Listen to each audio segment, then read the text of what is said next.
Yes. All right, let's begin with the fourth session. In the last session, our group of soldiers continues to travel down further south into behind enemy lines, where after finding out where the next destination of their mission should be, a location called Trask 2 that seems to be the factory where the weapons are being built. The party passed through a couple towns. First, through the town of Kefford, where they acquired some extra supplies for the journey. Then kept on traveling downwards, deciding that they would rather go through the roads rather than through the mountains. Now that it seems to be harsh weather conditions to travel in. You arrived at Oliver's Port, where after staying there for a bit, a couple of you bought some other things, managed to get yourselves some bundles of TNT, and finally, I believe, trying to get some more information about what journey lies up ahead. You continued further and went towards this location, Trask 2, following a road that seems to be covered by several other Redanian troops. You encountered a pack of wolves, and eventually find yourselves in this large road leading up the mountains where many other soldiers seem to be. You took rest for the night, where you're finally able to make camp in this snowy night. And that is where we resume our adventure. As the cold air bites at your feet during the night, the breeze, carrying snow, starts cutting through the shelter you found yourselves in this night. Sleep does not come easy, though. Your dreams are accompanied by the whistle of wind, heavy over your ears. And this night, Fritz recalls the days before this life, at a time in which things seemed simpler. The times in which he would stay up deep into the night to practice his hand at the arts of forbidden magic, feeling as if magic was a way to get closer to the Golden Three. During these many nights, nothing would come. Time and effort would seem to be wasted. But undeterred, Fritz would again and again practice, like the tomes of old would describe Ryer of the Golden Three casting away the shadows with an elegant twist of his fingers. Fritz could only hope to imitate but a fraction of that ability. But he did not relent. In your dream, you remember that one night. A night of cold and dark, with your fingers pale and stiff. You finally managed to produce a single mote, fiery light. Your eyes widen in excitement and pride, and then you heard a door creak behind you. You slowly turn, and there, behind you, you see yourself, grappled over an enemy soldier, struggling to hold back his arm as he tries to stab you with a dagger. Your hands ache as the blade slices through some of the skin of your palm until it finally grasps his face. He continues to jerk and shake, but the hand remains steady as it slowly begins to steal the life away from him. Falls limp, cold, dead. As you feel your hand, now rife with energy from this person's life essence, you look back at your palm, and suddenly you find yourself awake, all of you. Following day, the sun barely shining through the heavy clouds of snow falling upon you.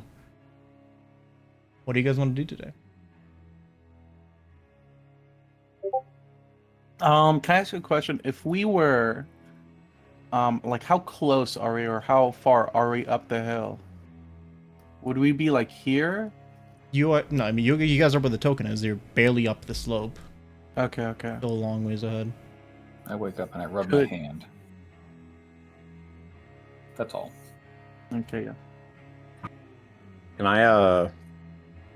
I look through my Raven to see if you can see anything else about the castle today, or where we're headed? Sure. Make another perception check with your crow.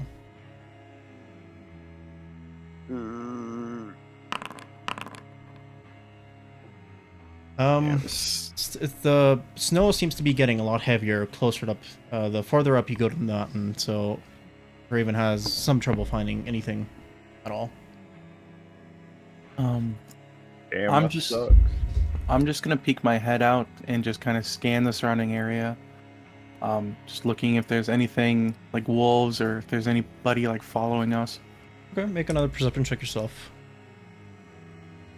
Give me 1 second.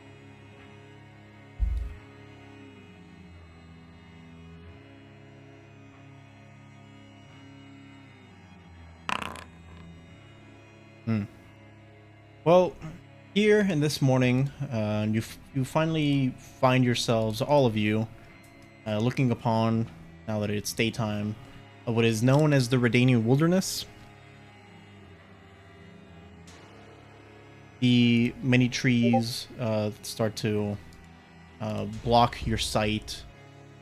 Snow is heavy and filled with military paraphernalia. You look about and you see that there doesn't seem to be any wildlife, at least not any that seems threatening. You might see some birds, some chipmunks or something. Aside from that, doesn't seem like anyone's following. You do see in the distance there are some troops moving, and they seem to be moving downhill towards Oliversport, but that's about it. I'm just gonna go back and look towards the group. Well, I guess we weren't followed, so I guess we just continue on. Yeah. Well, I mean, I didn't really expect us to get followed. Well, I'm always on the lookout for that. We kind of are on a mission, so You're a little worrywart, aren't you? I'm just being careful. That's all. Coming from the troublemaker of the group. Didn't you just try to kill someone in Oliversport for what? A big bomb? No, I said we could, but we decided to go with the lesser of two evils and just take the 3 bundles of TNT. Yes. Well, Fritz, you good to get going then, or? Looks up from his hand. Yeah, I'm good. You're right. You need more medicine, or like? No, not this time. All right. Nothing Well, that medicine's gonna fix. Mavros kind of shrugs, and then he kind of starts cleaning up camp and throwing stuff into the carriage. Well, I guess I'm gonna start getting ready then. All right. I'm gonna check on the other 2 prisoners. Well, not prisoners, but our other 2, I guess essentially prisoners in the lane, and see how they're holding up in the cold.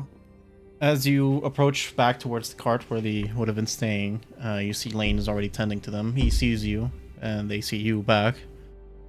From just first glance, it seems like they're not doing great, but they're not at death's door or anything like that. Certainly seem to be wanting to go home. So these dudes still require aid walking, right? Or at least one of them. One of them definitely does, yes. Mm-hmm. All right. Well, I'm good to go too, if everybody else is. Yeah. I got nothing. Okay, so Lane will also gather his own supplies, make sure that everything's ready for the cart. He will give some of the feed to the horses. And, next following couple of days of journey, I guess.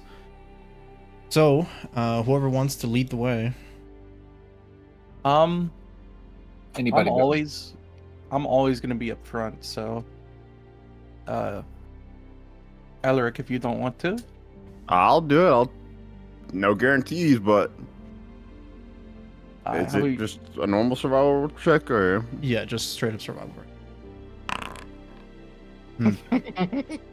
Fine. Well, you start heading over to the east, where the journey certainly becomes more difficult with each step you take forwards. Mostly because the snow starts to get a little bit deeper, and it's not not snowing super heavily at the moment, but it has accumulated over the night. Moving is difficult, and the sound gets muffled with all this snow. You all walk through with low visibility, only having some torches and your own wits to guide yourselves through this first bit of travel. And it is several hours later, actually, I'd say, when it's already past midday, that all of you begin to see one torch light starts to kind of approach. It doesn't really approach. You approach towards it, let's say. And carrying it seems to be one solitary figure. At the moment, standing still. Just maybe 100 feet away from you. Do you wish to ignore this one light? Do you wish to approach it? What do you want to do? I'm gonna approach it. I'm the one taking the lead, so I'm gonna take us towards it. Could you Can I- describe it? Can I scan it? Can I like do a perception check on it first by chance? Sure, make a perception check. Okay. You roll that at disadvantage real quick. Okay. Well, it's you can certainly tell that it's a single torchlight, and there only seems to be one figure accompanying it. You can't really discern anything else from it. What did you want to do, Fritz? Sorry, I'm meeting. Can you re-describe it? Right. So as you are walking through light snow drizzling down from the sky, you see about maybe 100 feet away from you, kind of dimmed and obscured by the heavy atmosphere and snow that there is in the air, you see a single torchlight moving kind of from side to side, staying in place, definitely moving, being carried by a single figure that you can't really distinguish yet. And it's on the road. If there can even be called a road at the moment, everything is covered completely in snow. It's up ahead, certainly. Fair enough. I guess if we head towards it, I mean, somebody else is controlling the cart. Fair enough. All right. So Elric does not deter from the path. You all keep on moving forward, and somewhat carefully you start advancing towards it. And as you do, you begin to hear kind of what seems to be a commotion. The torchlight, now that you're getting closer, seems to be almost waving away some creatures. The more and more you get closer, it seems to be like someone, the one that's holding this this torch seems to be scared and using it to fend off something. With each step you take, you begin to hear the roars and the snarls, and you see but a child holding this torch, trying to fend off young-ish bear. The child continues to try to fend off the horse as it tries to almost paw at them. What do you guys want to do? How far away are they right now? At this point, about 50 feet. I'm gonna turn to Elric. Elric, dude, that's a child up there. Oh, that's what it looks like. It's a little weird that a child is. What kind of clothing is he wearing? Make a perception check. Again, at disadvantage. This guy.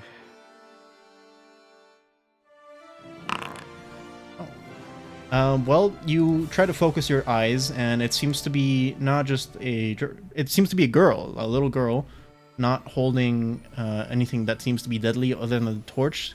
She just seems to be wearing fairly standard civilian clothing, but, you know, geared for the weather. Heavy in cloths and clothing. What race is she? Seems to be human. In fact, I'll throw up. I mean, it seems like a human girl. I think Get we're closer. to help her. Get closer. Well, I I'm think we gonna- should just like rush, okay? I'm gonna ready a dagger in my hand. I'm gonna proceed to get us closer. I'm gonna shout back to Fritz to go peep his head out. Can I tell him what's going on? Poke my head out and see everything so far. As you all approach still, you see the young-ish bear actually grabs a child by the foot, starts dragging her away. How far is the bear? At this point, about 30 feet. Can I throw my dagger at the bear? You can certainly try. Okay, would I just roll a normal dagger attack? Yes, you would. Here's the real question: are you going to make him roll with disadvantage? I No, rolled twice. My bad. Okay, all right. 30 feet, it's good enough. Okay, well, I mean, the first one hits, obviously. You hit the bear, the dagger lands right on its shoulder, almost. It groans in pain, drops the girl from the foot, and starts running away. Dagger still embedded into its shoulder. You've lost your dagger. The girl kind of face down in the snow. You see she is bleeding, not super profusely, but definitely bleeding from her leg. She seems to be unconscious. I'm gonna jump off and run over to her. Same. I'm gonna stay with cast. the cart.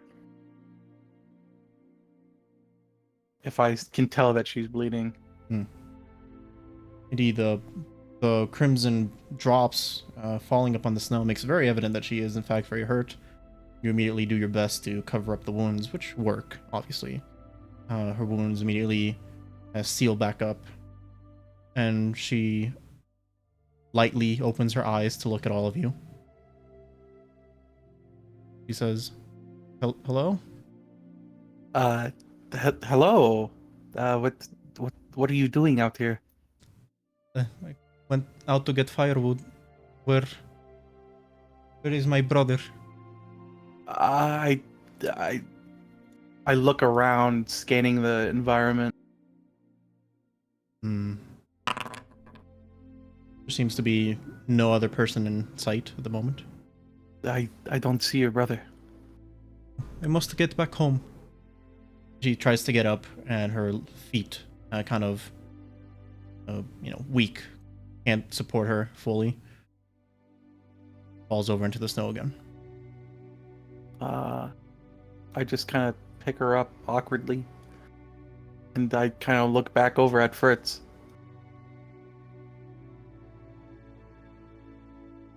I'm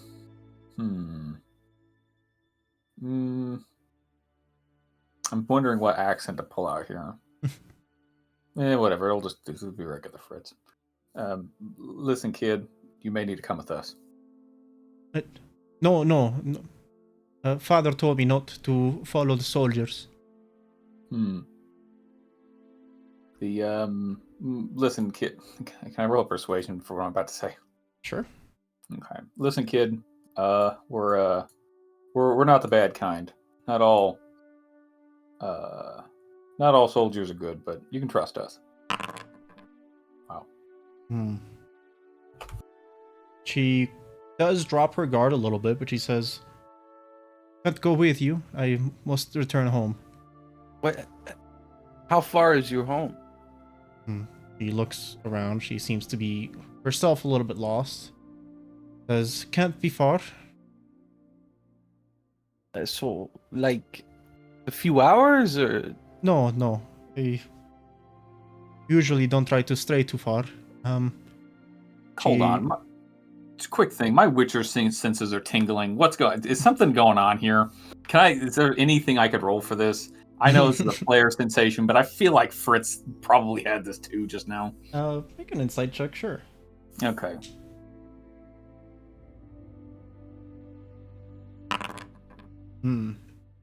You don't feel like she's trying to, it doesn't seem like she's anything that might be, it doesn't seem to be a crone pretending to be a child, if that's what you're asking. Something, I don't know. Yeah, Wendigos or any number of, I don't know. I'm gonna walk over. I'm gonna ask her. So, like, what does your brother look like? And how old is he? Reddish hair. He's taller than me. He, I don't know. He looks like me, I suppose. What do you mean? You pretty sure he's taller than you? Wouldn't you know what your own brother looks like? Telling you, he's taller than me, and he looks like me. Can I check her for, can I feel, the temperature of her... My bad. Can I feel the temperature of her forehead on the back of my hand? Sure, that's easy enough to do. She is burning pretty hot. Okay. Can I do can I medicine check to see if she's running a fever? You would know. At the temperature she's running, definitely having a little bit of a fever. Okay, okay.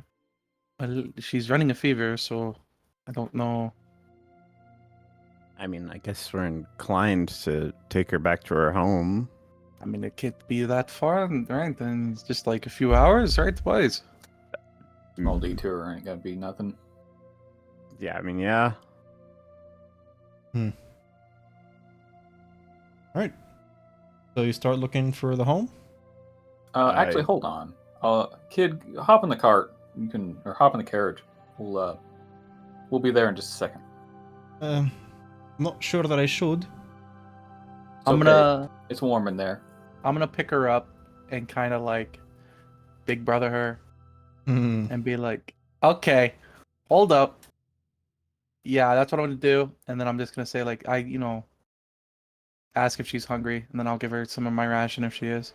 Okay, you try to persuade her yourself. Not great, but she does eventually kind of... you see that she kind of relents more towards the fact that she feels too weak to fight off. It's not really that you convince her that you're the good guys. But she eventually lets herself get on, and are giving her some food and some drink. She seems very uneasy, though. As soon as she gets on the cart, seeing the other two prisoners, it doesn't feel exactly safe, but I think you would know to stay with her in the back of the cart for now. Yeah.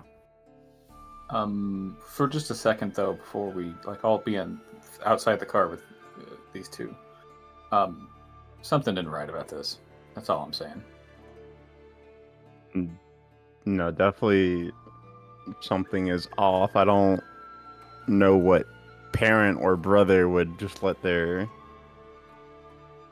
daughter or sister out by themselves, especially at such a young age. I'm not talking about people. Something ungodly's afoot. DM reassurance was not enough here. God-fearing Fritz is worried about something at the moment. Well, we'll see when we get her to the house. We'll see. Okay. Yeah, I just go in the carriage. So, whoever, I guess at this point, still be Elric. Elric, make a investigation or perception, whatever you feel more comfortable doing. I think investigation would be better. Okay. You do spend probably about 30 minutes looking around as the cart. You start guiding the cart. You see some tracks that eventually lead you to a place that seems to be a slightly more domesticated, let's say. Some of the trees are cut. You see some sheds for storing firewood that are at the moment empty. And eventually in the distance you see this plume of smoke coming from a house not too far. I'm gonna call back to the others and tell them I believe I see a house or a hut of some sort.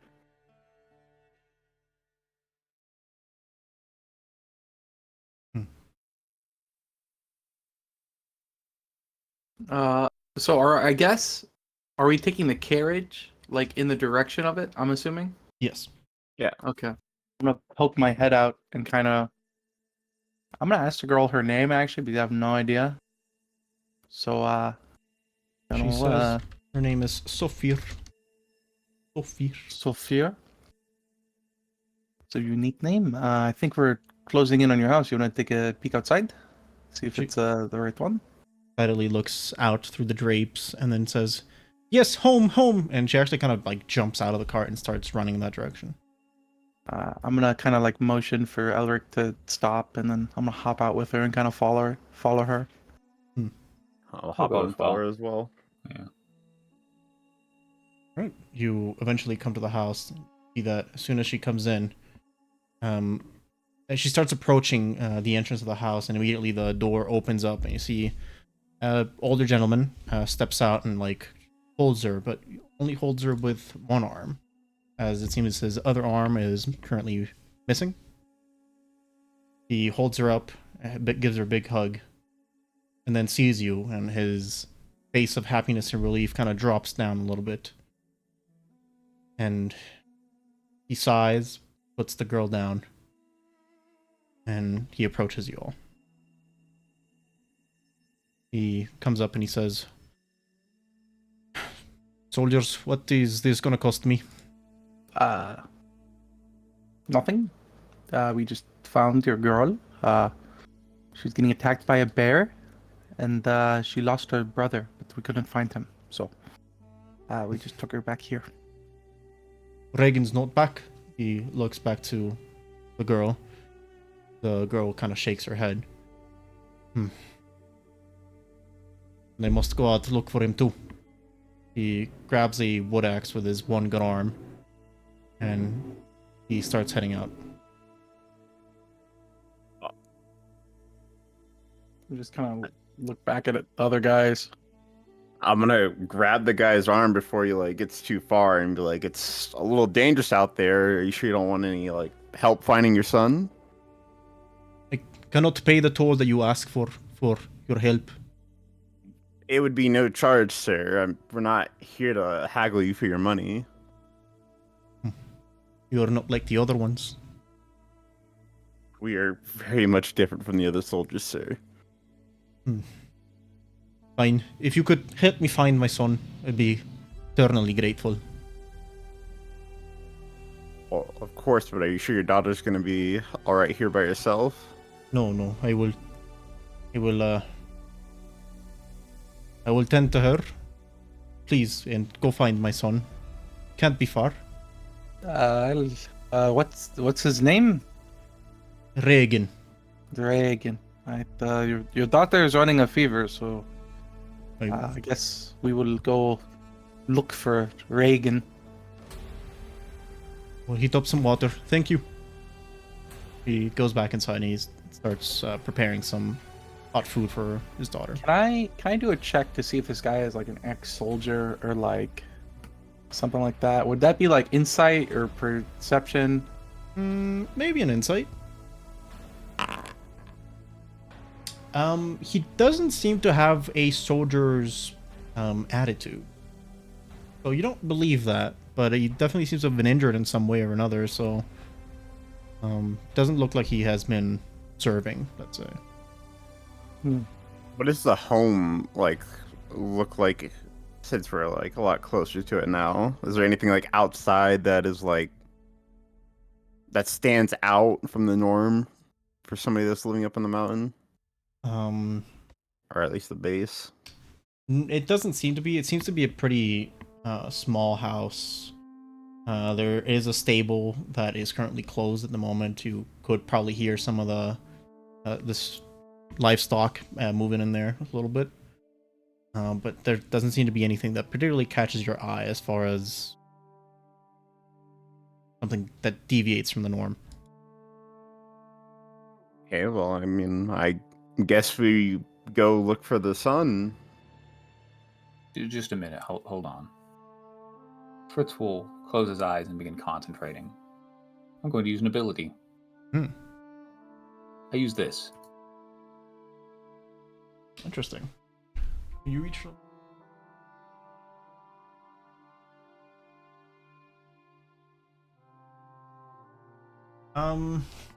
You still get nothing. There doesn't seem to be any magic, at least not within 60 feet of you. And I'm like right next to the house still? Yeah. Okay. You know what? Actually, that pretty much that's pretty smoking gun for Fritz then. Fair enough. Yeah, I guess we should go find that kid. Well, And it might just be a normal family. I mean, I guess the kid actually just got lost. it's a bit odd, but you gonna use your Raven, Elric? I mean, it's a little too far away, no? To Yeah, at the moment it's a couple dozen miles out. Alright, well, I'm gonna start just looking around and calling out Reagan's name. yeah, I guess we'll head back to the. We'll leave the carriage here and go by foot because I mean it would be kind of a waste just to bring it back and forth. A little dangerous.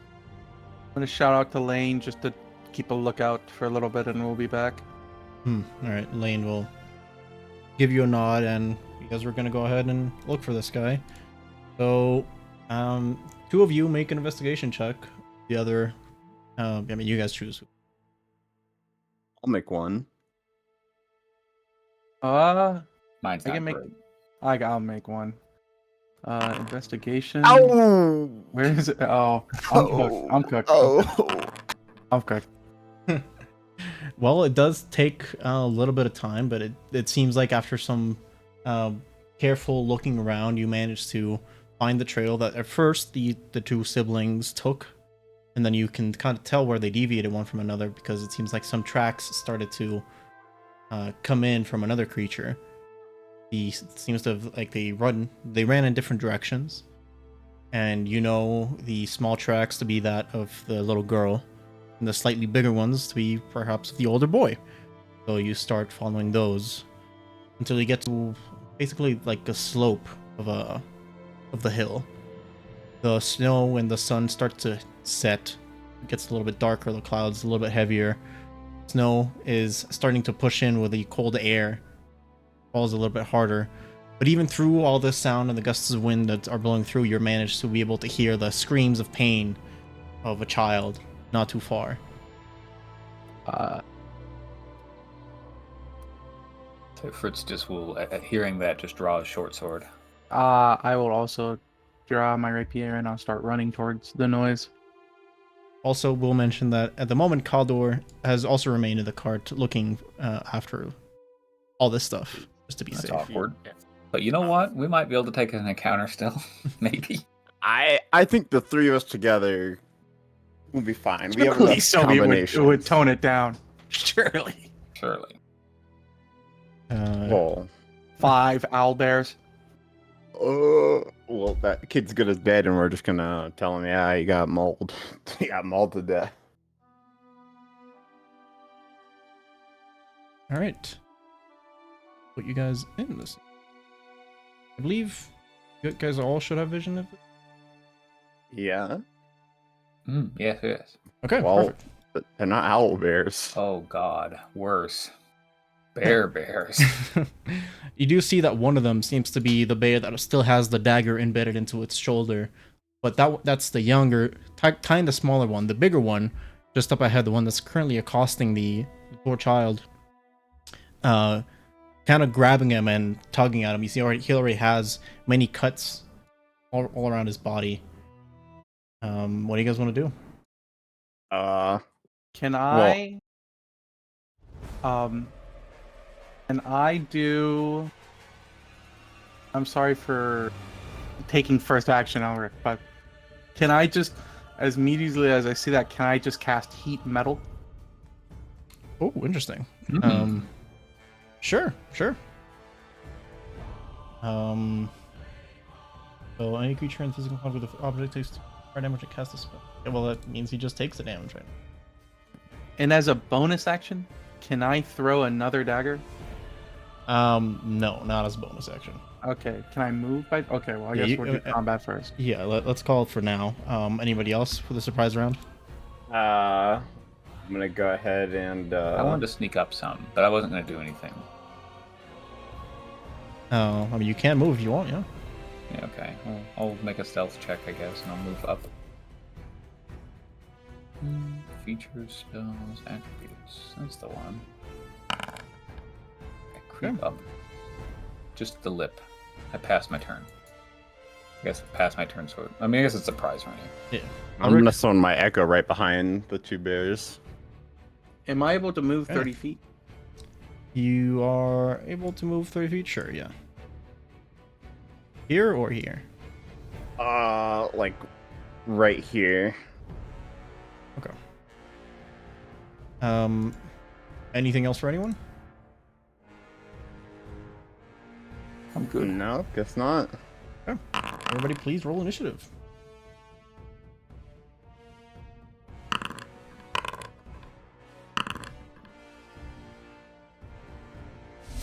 Alright, well first, right off the bat, the bear with the dagger embedded into its shoulder cries out in pain as it starts sizzling into its own skin. Ironically, kind of stealing the wound into it.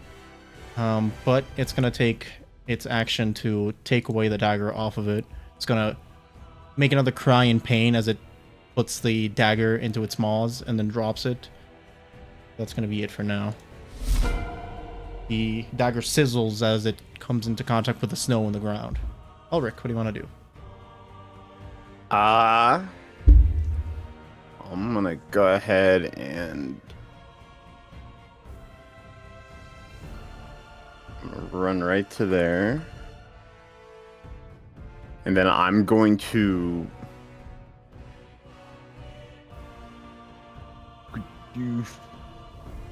the one that had the dagger in it. Oh, well, you know. It goes wide, right over it. You see the purple energy starts to light up the way through the snow, hitting nothing. Surely I won't get a third nat one in a row. Surely. It's a bit late to mention this. We probably should have been chill with our magic usage in front of a kid that might rat us. Or Danians use magic. Wait, do they? Fair enough. Whatever. Okay. Well, I missed. That's a little embarrassing. I'm gonna, that's it for me. Alright, then... Next up... Big Polar Bear is going to go over to the Echo Knight. And it's going to claw at it. Surely that's it. Well, you would surely be right. Goodbye, Mr. Echo Knight. And then actually it's going to try to look for you with its keen smell. Yeah, well. What did you roll? 22? I think I got it. Oh yeah, you got 22. He starts sniffing around, and somehow with all the snow and blood and whatnot, does not manage to sense you. Well, it's gonna be its turn for now. Mavros? I'm going to kind of rush, like, over the rocks right here. Can I take a look at the boy? Like, how fucked is he? He is conscious. He seems to be having some trouble to move, but he is not able to fight. He doesn't have a weapon to fight with. But he is not dying.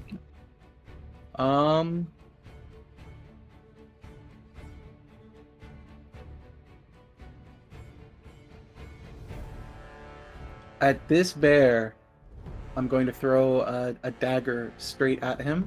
Mm-hmm. Hit. And then, like a little one note. I'm gonna cast. Am I able to do that? Am I able to throw a dagger as a bonus action and cast heat metal as my main action? No, you can't. Okay. I don't believe you can throw weapons as a bonus action. Okay, then I'll do that, and then I will cast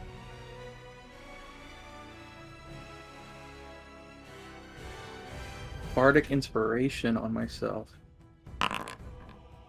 for a 2. Most wonderful. Okay, I believe that's it then. Yeah. Fritz.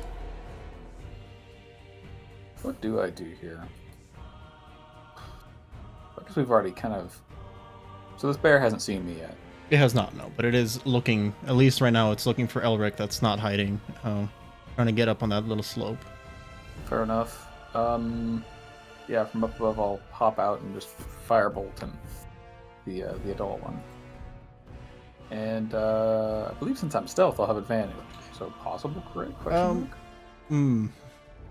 So I don't know how to rule this, but you are also within melee range of it, so I think that would cancel. That's fair.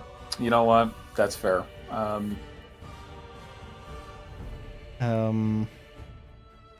so I guess that 11 is gonna be it, I think. Anything else you want to do? No, pass turn. Actually, you know what? Hold on. I'll do the mark thing where I do the. That's all. Pass turn. On the adult. Yep. Alright, the younger one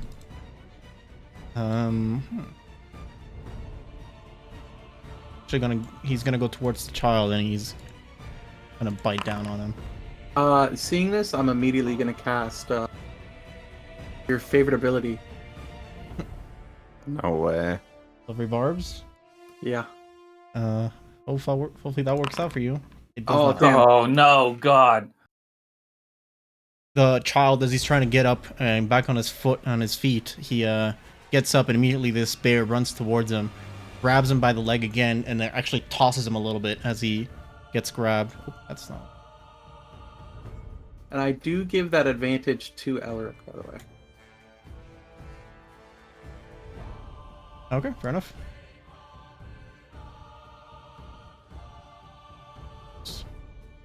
He gets tossed a little bit here. And Elric's turn. All right, I'm going to damn. What do I want to do here?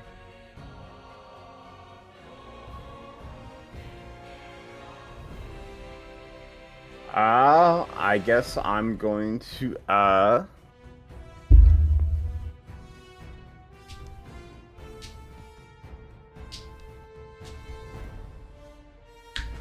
Okay. magic missile the young one.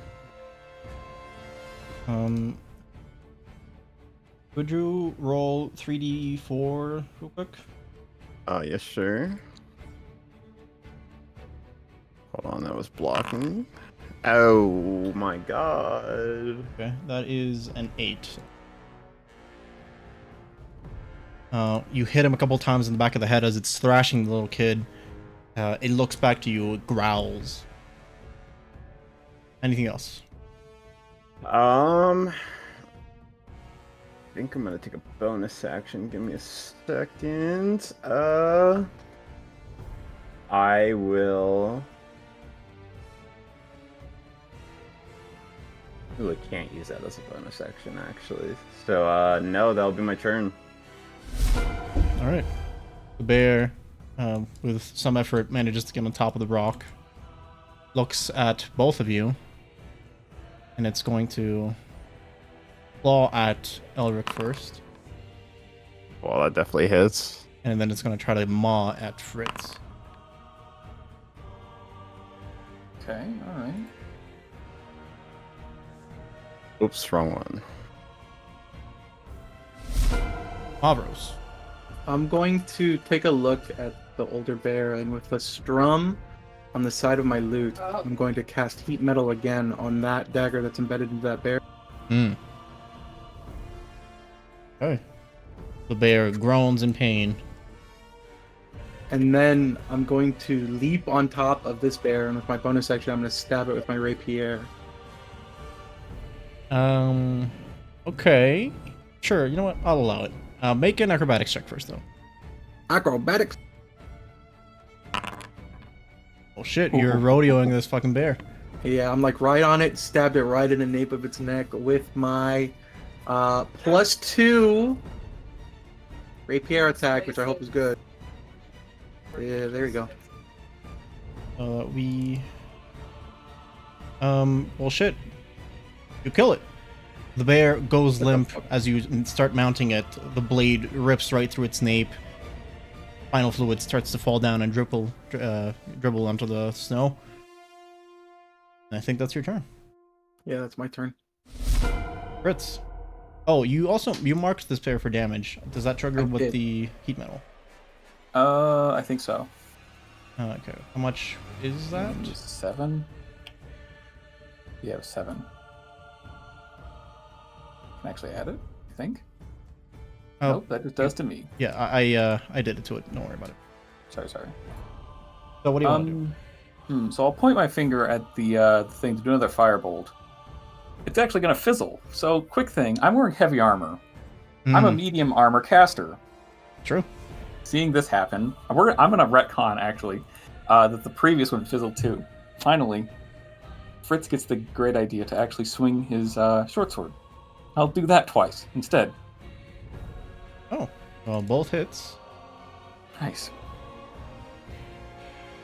The bear once again groans in pain. Anything else, Fritz? Pass turn. The bear. Elric. Bonus action, manifest echo behind him. Gotcha.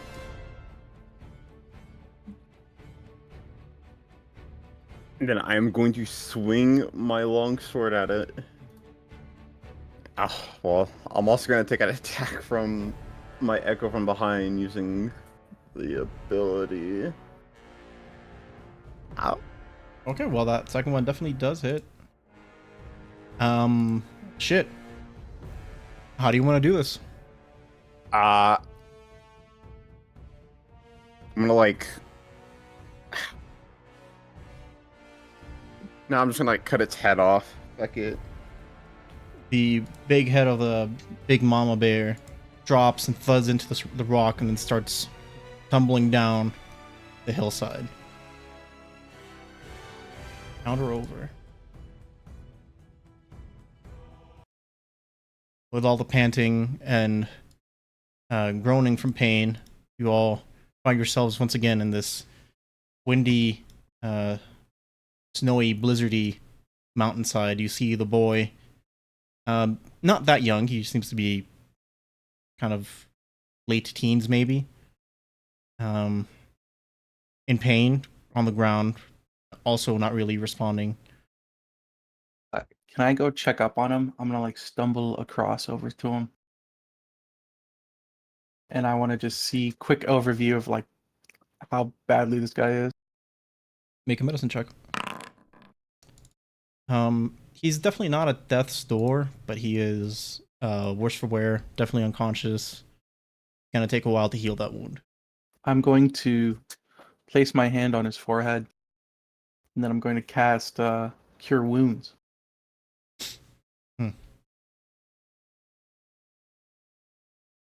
You manage to get him to close back his wounds. He seems to be basically in perfect health at this point. His eyes kind of flutter back open, and he wakes up, drawing a heavy breath. He looks around. He says, "Oh, who are you?" I'm gonna slap him across the face. He recoils. What's happening? So you left your little sister all alone, huh? You What? Can't fight some bears? Is she dead? Yeah, she's fine. No, she's fine. Listen, but you're very fucking lucky that we were here. Very fucking lucky. Do you know that? On the slope and come over. Do you understand that? Yes, very lucky. Thank you. You saved my life. You saved my sister's life. I'm gonna kind of look at him annoyed, and then I'm gonna get off him, and then I'm gonna go pick up my daggers. Right. We'll go get both your daggers back. He takes a while for himself to get accustomed, but he regains the strength on his legs. He says, oh, how could I thank you? Getting up and going home. I'll hold a hand. You could. I'm gonna tell him to come pick up a bear so we can bring it back to the lodge. Oh, bear meat is kind of sinewy, not very good. But so not only do you leave your sister to die, but you're picky too. Is that what I'm hearing? No, you're right. You're right. He goes over to one of the decapitated bear's body, and he says, "Okay, we left on 3. Yes." All right. You see that he is in fact very scrawny, not very strong, but he does his best to carry the body. How about you make an athletics check? Okay, I'm definitely helping him as well, but I do want this bear carcass for food. No luck. You know what?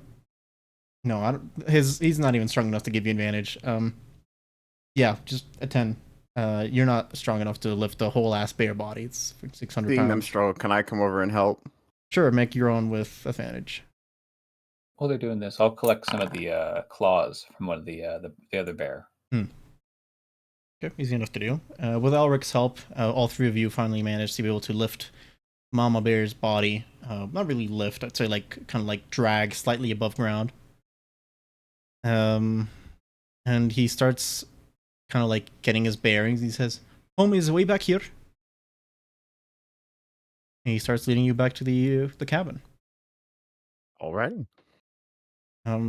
As the walk back, now that you're carrying this big carcass, you notice that the sun is in fact starting to go down quickly.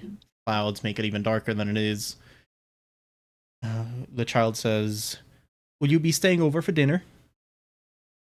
I mean, it's kind of dark. You can't travel up the mountain, so I guess we have no choice but to camp out for the night. I guess one night.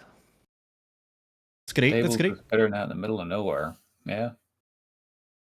You're all soldiers, right? Mhm. Yes. Yeah. I want to be a soldier too. Probably Yeah. not. Oh, Yeah, I we don't think you want to be care. a soldier kid. But want to serve the queen? You should be a great hunter and hunt for your family. I think that would be great. You know? Hunting is You're- no fun. There's no honor in hunting. There's honor in hunting. I would say there's no honor in killing. For the right person. I'm gonna shrug a little bit. All life is sacred, you know. You shouldn't just kill a person because they have different beliefs. And why do you do it? Well, we didn't really have a choice. It's complicated, you know.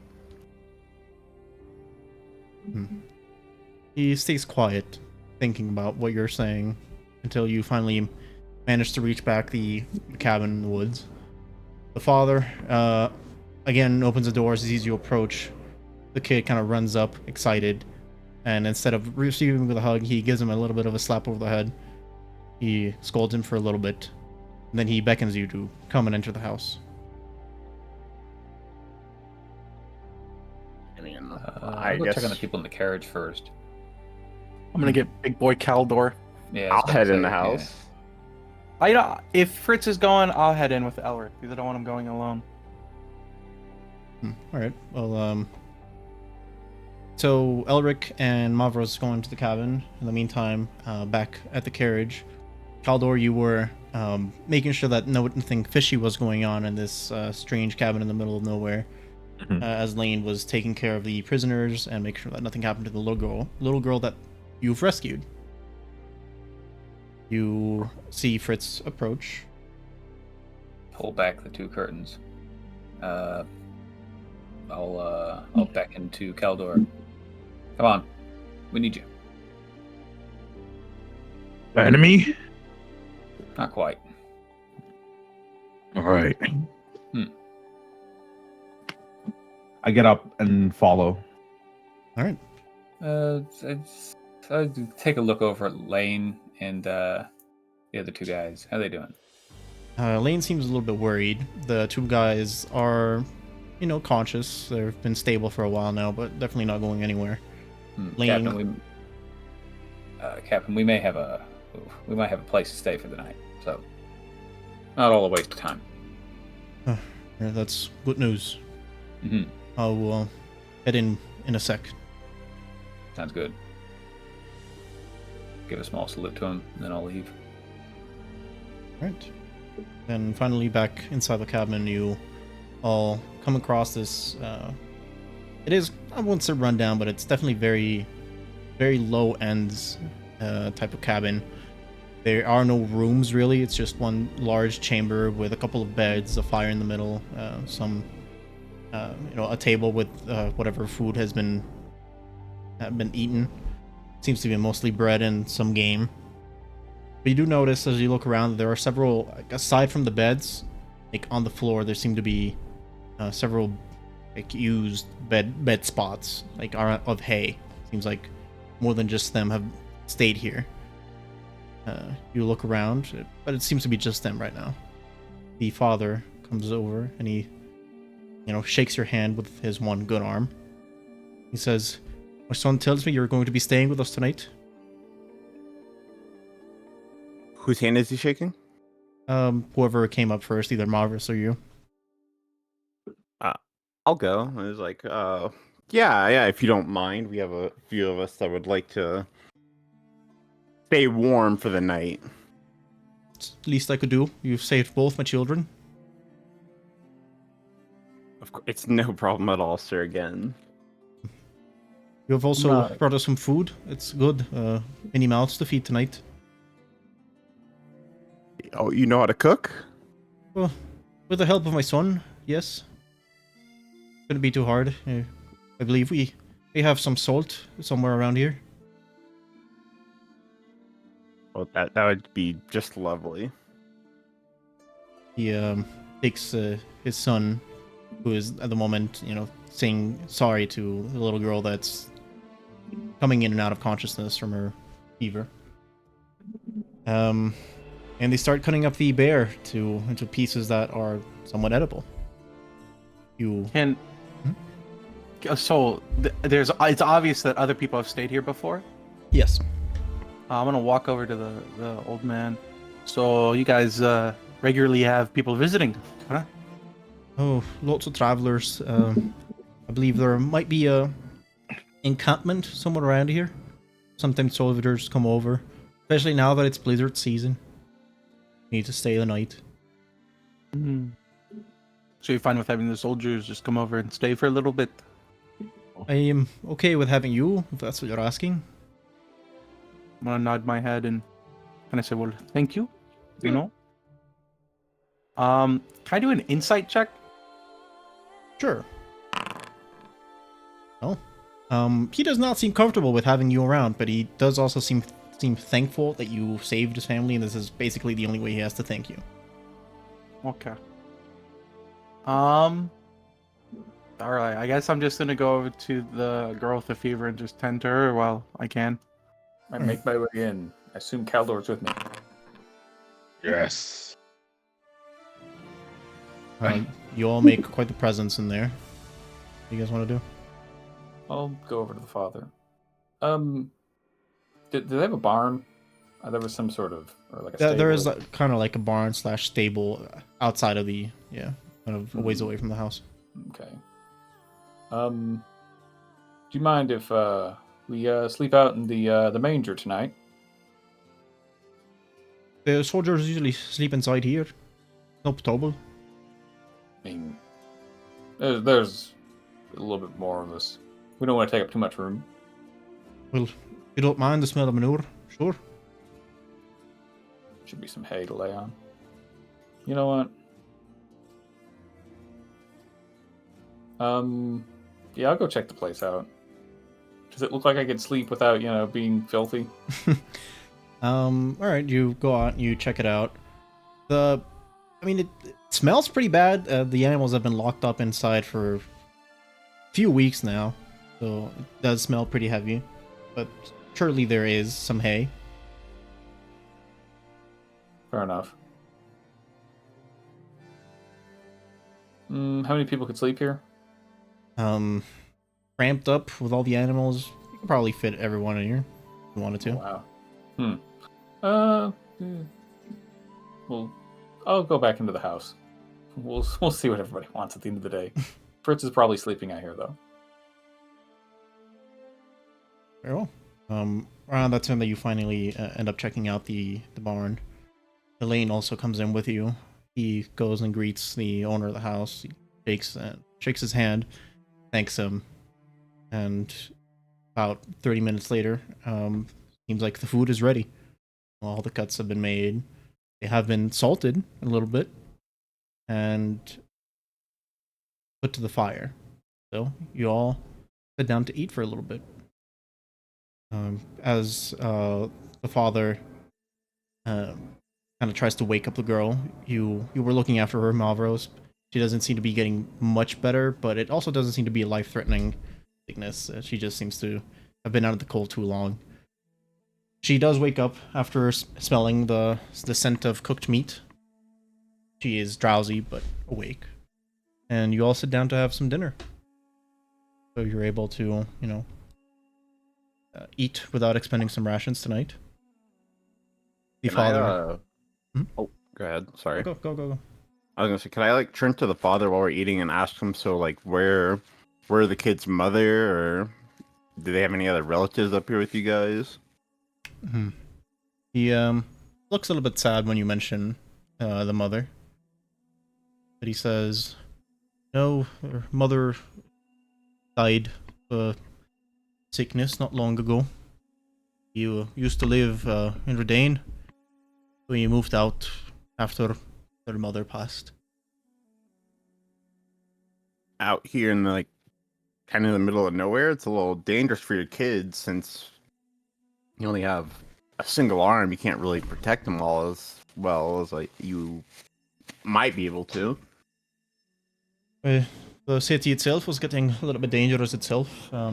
Lots of soldiers, and between you and I don't believe that the city is gonna last for long. Don't want my children to be part of a siege.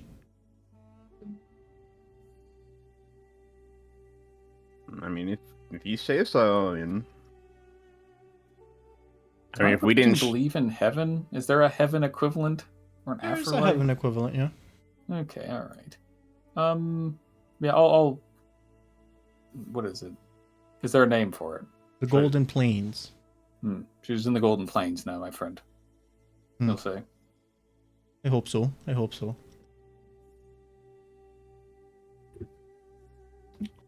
So, like, do you get many soldiers up here that stay? At least one group a week. Though they've been dwindling down as of late.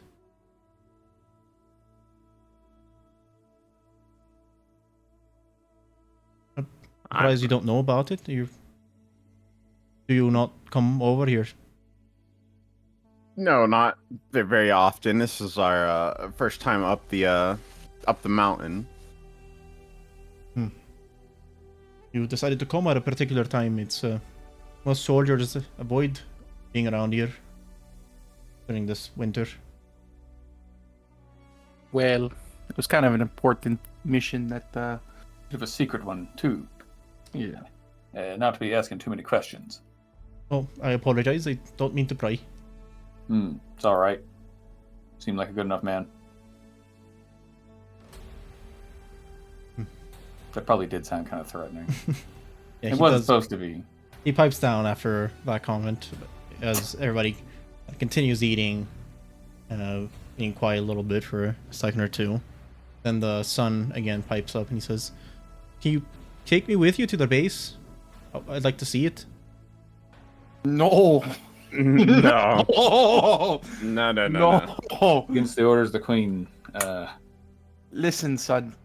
Listen. If you truly want to make a difference, become a priest. Become a hunter. Army. It has all this fame and glory to it, but it's all fake. It's not real. What's more important to you probably are these two people with you, and I'm gonna point to the father and his little sister.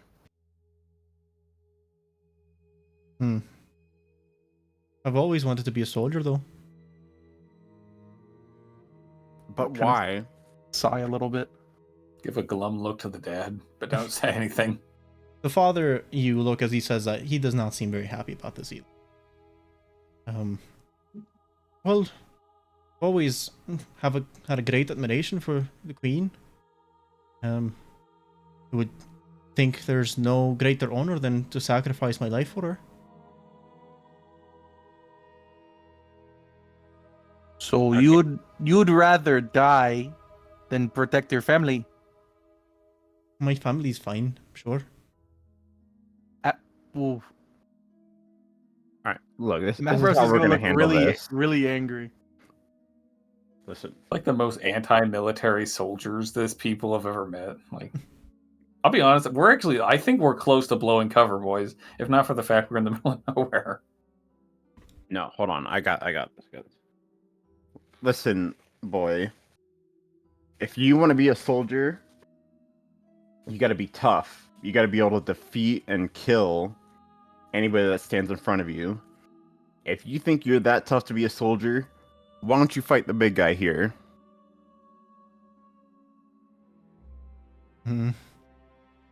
We have never been trained in the way of fighting, but if you give me a chance, I'd love to.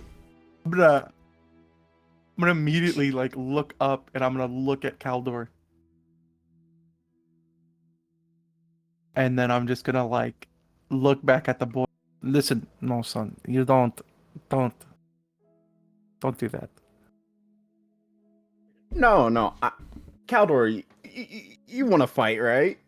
Yes. Oh, yeah, look. The big guy's excited. Why don't you give the kid a chance? I'm gonna look at the dad. What is the dad feeling right now? He is currently averting his gaze. He doesn't really seem to be even want to have this conversation.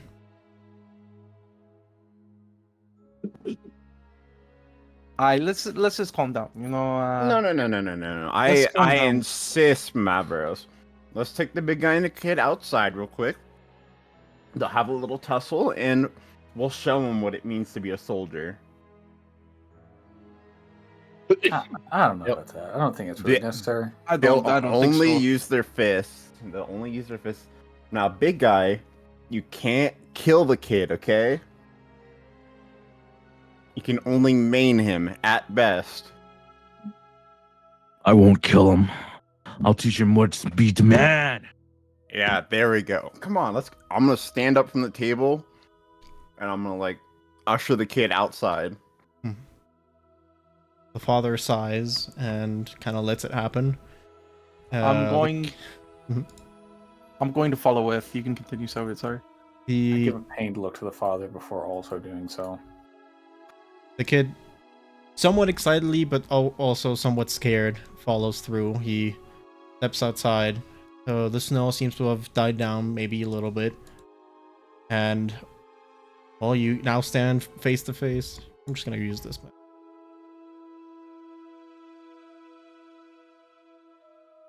Kaldor?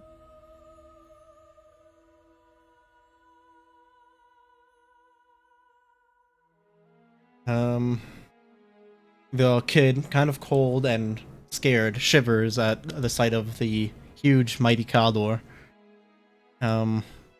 He puts his fists up.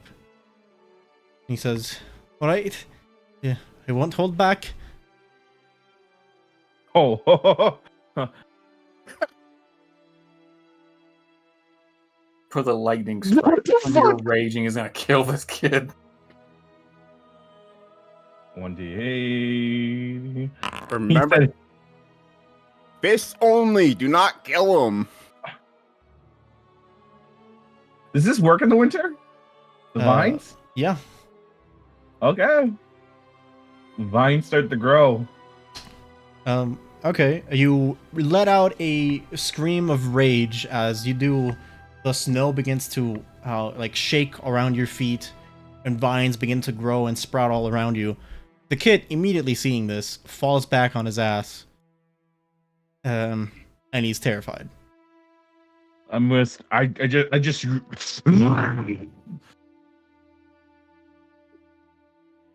gonna yell to the kid. What are you doing? Get up. You want to be a soldier, right?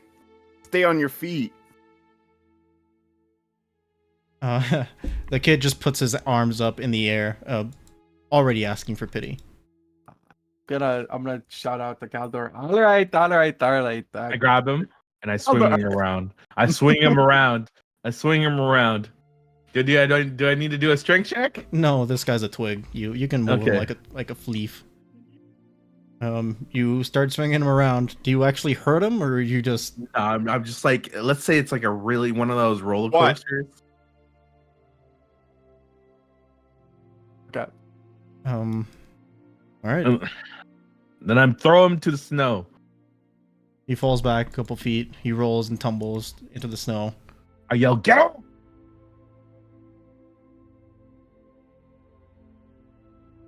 I yell, "Are you not a man? Did you not let your little sister suffer? Are you not a man?" He looks down into the ground, and you see some tears fall into the snow. I'm gonna jump down. I'm gonna jump down, kind of like put my arm on I Kaldor's grab back. Mavros and swing Oh, him what the around. fuck? What the fuck? Make an athletics check, I guess. Yeah. I mean, he had it coming. He was raging, so Oh my god. Yeah. goodbye, bro. That's not even with the Can I throw land him- gracefully? I Can throw land- him at the boy. Can I land No, I gracefully? throw him at the boy. Make so an I don't land acrobatics on him. check. Yeah. You don't land gracefully.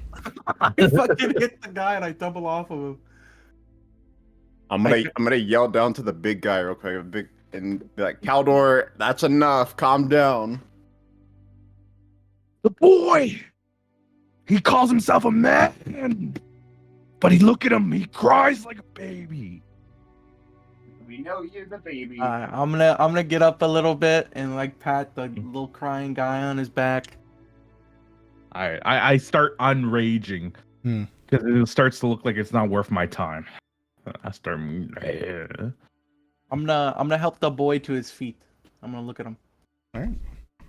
I'm gonna tell him. I'm gonna listen. If you truly want to be a soldier, the first thing you have to do is be strong enough to protect your family and your loved ones. That's truly what you want to do. Then you need to get stronger. Smartly and not stupidly. He sniffles, then nods. He will get stronger. I'm gonna pat him on his back. And I'm gonna kind of like bring him back inside. All right. You all, one by one, start heading back inside. Before the last of you closes the door behind you, you begin to feel the ground kind of shake a little bit. Starts to feel like it's trembling. You begin to hear and then smell something that is burning. And then a rhythmic growl, almost. Shortly thereafter, as you all are starting to enter the house, I'm going to use the very same scene as an example. Imagining that this right here is the house. All of you on your way in.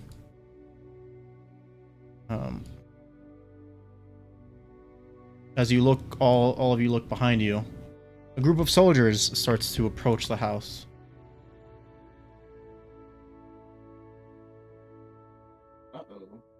Oh fuck. They all look kind of weary and tired.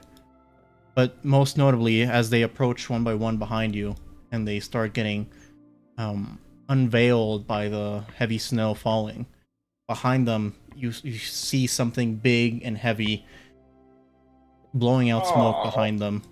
Oh, good lord. Large What is construct of some sort behind them. It starts. fucking tank. It emanates a plume of smoke behind them, but then suddenly the growling, the rhythmic growling that it emits, starts to die down. And then one of the soldiers says, good evening! The father looks kind of sad. Says, we were looking to get some well-deserved rest in here. Could we? I'm gonna look. Go ahead. I'm gonna quickly point at Fritz and Elric, kind of like, sneakily. And I'm gonna cast message, and I'm just gonna say, just play it cool. I don't think they'll know who or what we're doing. And then also, you guys can respond to me if you wanted to in like a sentence. I might have a plan here. I whisper back. I put my hand behind my back, ready to hold my axe out. Well, while they all do that, I'm gonna like approach the soldiers and like go to shake whoever's up in front's hand and tell them, well, we're staying in the house at the moment. If you guys don't mind sleeping in the farm, there will be plenty of room for all you and your soldier friends. He says, oh, come on. Surely there's space enough for all of us? Well, we have some sick soldiers in there, and we don't want any of you guys getting sick as well. Quick question here. Yes. Can I, like, Jedi mind trick use charm person? That's always how I've used it. Because I know usually spells require, you say the magic words. Can charm person be me talking? Sure, I'll allow it. Yeah, sure. I'll walk up, and I'll, like, it kind of looks like I'm waving a hand, but I'm having to do some of the spell. And I'll say, you probably, you need to turn back. We've got enough space here already. Okay. I cast charm person on this guy at the front. Okay, go ahead and roll it.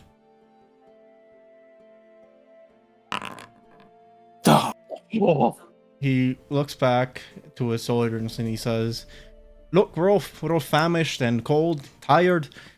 How about family goes out and sleeps in the barn and we take the house? Us fellow soldiers, gives us a chance to talk."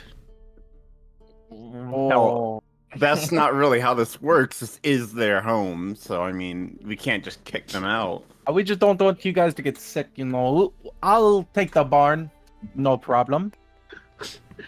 You can see steam start to roll off my shoulder as I get angrier and angrier. No. Good lord. Hey, big guy, no, we cannot take on whatever that is.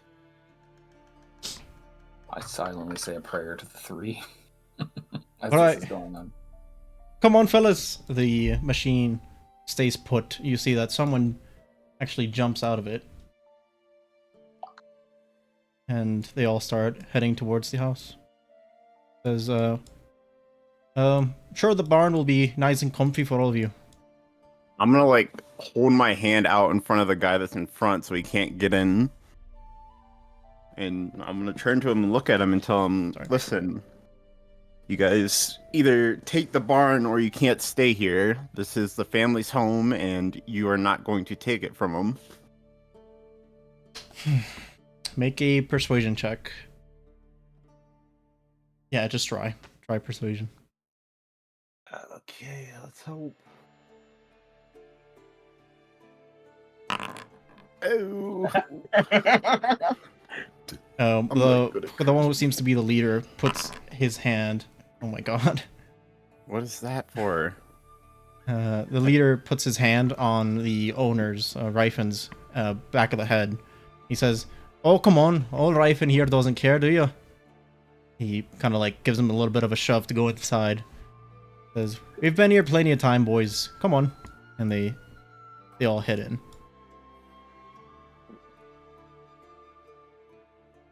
How does the dad look right now? Submissive. But it seems like he's been through this many times before, so he heads in. The little kid also kind of quietly heads inside. As you all step in, you all see that the soldiers do in fact all seem very, very tired and weary. I was gonna say I walked, but yeah, maybe we discuss outside? Question mark. I'm going to kind of sneak 'cause- over here and yeah. I'm gonna go check it out. I guess me and Fritz will stay right here and wait to see if they look back out. All right. Can we see if there's the hatch opening or anything? Sure, make an investigation check.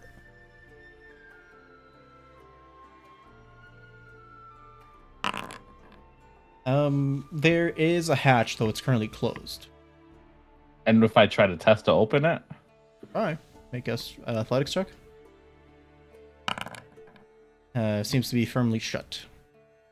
I just kind of want to look at it and see what it could be used for. Is this like... I just want to look at it. Make an investigation check of your own.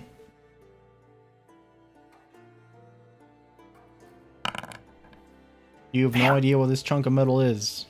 It's got wheels, and it seems heavy. I'm going to shrug it off and just go back to the house.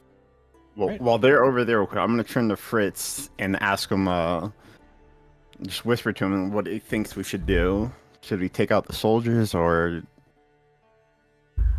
what can we really do here? I'll be honest. I think we, as much as I don't want to, I say we just stay the night. We leave tomorrow. There's enough room in that manger for all of us. Yes, but this is his home, and they kind of just keep intruding. I mean, I don't see him doing nothing about it. And here's the thing: he'll rat on us if we do something. What if he doesn't? Don't you trust in the good of people? People get scared. Well, he's not going to really have much to be scared of if we take out the facility up on the mountain. I mean, I think he'll remember us. That's the problem. Well, what harm could it do? Plus, I'm kind of interested in whatever that device is. Maybe you can get us up the mountain faster. Possibly, I don't know. We still do have those, whatever they are, the explosion things. I Let's don't know. let's wait for the other two, and we'll take a vote. At around this time, the others come back from inspecting the vessel. What'd you find, fellas? I don't know. Just big metal thing. Locked. Maybe one of them has a key. Again, I go for my axe. Well, I mean, it looks like the big guy wants to fight. What say you, Mavros? Honestly, it's probably more trouble for the family than anything. If you really wanted to do this, we could just kill him out on the road. Well, we got to do something. They obviously just keep coming back here and taking shit from the family. Well, to be fair, if wherever they're headed to, they don't return, it's very likely that they'll know where they died. They'd be like, oh, well, they're on this road. Who's up on that road? This family. So, if you are looking out for the family, killing them now would not be in good taste. We make it look like an accident. We could. Anything Out you on the do. road. We bait him out and we kill him. And we push that thing off a mountain. Well, what if we, swapped carts and we take the machine up the hill and leave them in the cart that we stole and make it look like they got ambushed by a wild animal or something? Oh, we could use that young bear's carcass, throw it in there. We could. Yeah, I wouldn't mind. I mean, there's only 4 of them, 4 of us. Oh, we have prisoners? And Lane? Manpai can't count. Well, I'm talking about in the fight that we may or may not have to take. Our Lane's not going to help if the 2 prisoners are still injured. Okay, there's 5 of them, by the way. Oh, there is 5. Fuck, I didn't see the 5th one. We fight him in the night. We don't need any super bloodshed. But I don't think we need to kill him. It's a waste of our time. Well, listen, I can go lure them out to the carriage and then we slaughter them there. If you guys want to. What's this guy going to think if we just kill them all? That's what I'm saying. That's why I think we should wait until they're out on the road or whatever, but we could just not do anything as well. Like I said, I'm for killing them, but if the rest of you vote no, then we just won't do anything. We can see how it goes. I hate to say it, but it probably is our best option. Besides, they won't have to deal with these people after we're done with our mission. Alright, I guess we'll just head inside then. Sure.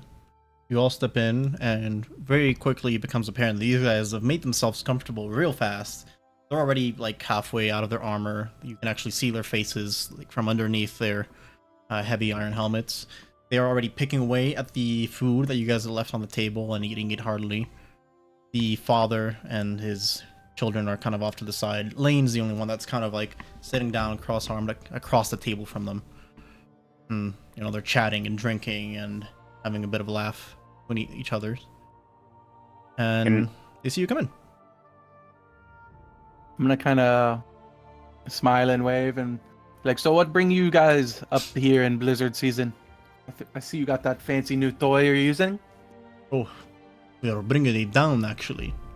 Oh, to push forward into those nasty black army. Oh, something like that. This one's actually kind of an older model, you know? Would have killed Oh. to have one of the M3s, but they gave us one of the 2s.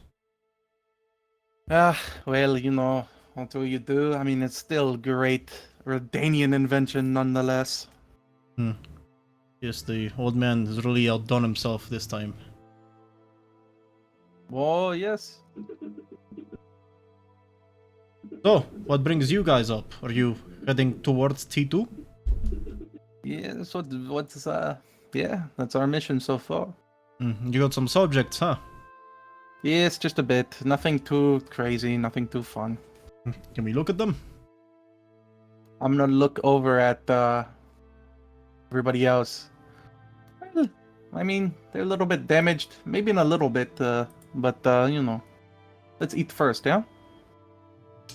Alright, yes, I haven't had cooked meat in a while. Oh, yes. We slain the bear, not too far, cooked it up, you know? Well, good for you guys. It's not easy to find game like that nowadays. So, Redanian luck, you know? that it is. So, have you guys seen the front lines? We saw a little bit, you know, it's going as well as we expected, you know? They can't do much against our WMs. That's the truth. You know how it is. You know, they declared endgame. Well, you know. What can the Black Army do against a little invention, you know? It's not like they're smart to begin with. Yes, true. Well, I propose a toast, eh? Starts pouring down some drinks for all of you. He sets them. You're going to... I was kind of like lean over into Lane and ask him what he thinks about all this. Lane whispers back, I think we need to let them pass. Elric just sighs and walks over to the old man and his kids and just stands there with them. The soldier hands you all a tankard of drink. Then he raises his glass. Says, "My friends, soon her terrible wrath will rain down upon them, eh?" He said that thing? To the Queen? To the Queen. He starts chugging. The other soldiers start chugging as well. I'll swig. But I don't want to get drunk. Because bad things are about to happen. I'm more sure. A decent hearty drink. The you see as this is happening, the kid actually steps out of the house. They all start continue drinking and eating, and after a few minutes pass, you know, they burp a little bit after the heavy beer consumption and meat, and they say, "So, let's see these subjects, eh?" Yes, you serious about that in this cold? Well, we're keeping good care of them, no? I mean, if they're dead, they're no good to us. Oh, yes, they're still alive. You know, even after, you know, we beat their fingers, beat their legs, they're not going anywhere. But they're alive. They're alive. I've made sure of that. All right, let's see them. I wanna see how fight or counter goes. Oh. Okay. Yeah. Let's all go out, boys. Huh? Elric just Slowly put down my drink. nods. Follow them out. I At want this to moment, stay back behind the group. right. I'm gonna do a steps out. quick perception check for the boy. Where did the boy go? Go ahead and make a perception check. You don't see him directly, but you do notice that he has tracks that lead over to the big thing back here. I'm gonna be like, curious. Follow me for a second, boys. And then I'm gonna kind of inch forward to the machine, just to kind of check on the boy. All right. After catching him at the right angle, you do see that he is on top of it, kind of almost like pretending to be driving it or like moving it, or he seems to be playing soldier at the moment. Oh, this fucking dude. One of the soldiers sees this as well and says, "Hey, get down from there! It's dangerous." The kid jumps down. I'm gonna turn to the soldiers. He wants to be a soldier really bad, fight for the queen and all that, He does. Well, he should come back home with us. We'll train him real good tonight. Come here, kid. This. No, Oh no. God, That sounds weird. Person would have worked. The kid kind of sheepishly comes up to the group and says, "Really, I can come with you." And Kaldor says, "Yes, tomorrow morning we go, we train you, we take you to the queen herself." He at first he seems a little bit scared, but at the prospect of meeting the queen, he actually gets a little bit livelier. And he says, "Okay, I will pack my things now." And he heads inside. All right, before he goes, I'm gonna put my hand on his shoulder. I'm gonna say, "Go inside and don't come out until we come get you." Yes. He looks confused, but he says, "Okay." Am I like look to the others to like get clarification that we are about to do what I think we're about to do? I'm going to, as I lead them, I assume our carriage is quite a little bit of ways away, right? A little bit, but let's place it down around this corner for now. All right. I'm going to shoot a finger at Fritz and Elric again. And I'm just going to say, well, I can probably play this off, but if you want to do this, we might have to do this. I'm gonna say it's now or never. No time like the present. I rage. Are you okay? Well, I'm raging. Are you raging when they? I assume we're like near the carriage now. Exactly how it is positioned at the moment. Yeah. That's crazy. All right, I'll give Kaldor and Kaldor only his surprise because he's surprising everybody with this one. Yeah. Let me wall search there. 1d8 here. 4. That is magic infuse one of your weapons until your reach ends. Weapons down changes means the what? What does that mean? I think it turns into Oh. Mjolnir. Yeah. You can Okay, throw your perfect. weapon whenever you want, basically. Okay. So am I allowed to do attack? Yes, Or you're allowed to attack. Are Okay, these so- guys all unarmored, right? No, this- no. They just don't Right, have their this guy right helmets, here? basically. Oh, okay. I'm going to Top or bottom? bottom. Okay. I'm going to reckless. Great master. You don't And have then to I'm post going- that every time, by the way. That's my just a bad. given. Okay. And then we're gonna go do Jesus. Holy fuck.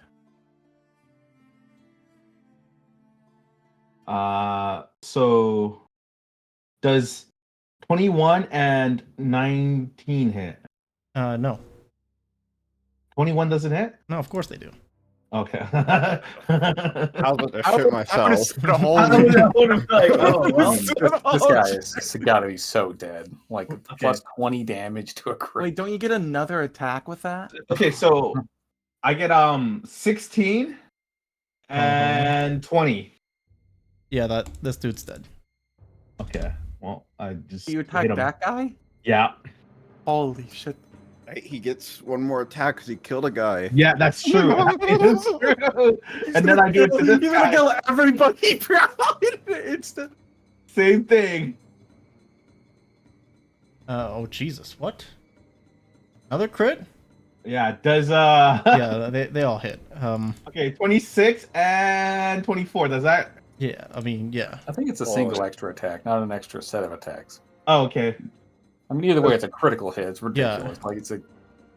You carve the one guy in the middle immediately down. He falls to the ground in 2 pieces, and then you swing back your axe to the other guy and hit him over the head, like from the chin upwards. He goes flying up a couple of feet back. He falls unconscious, but is not dead. Oh. And with that, we will roll initiatives. Initiative. Oh boy! All right.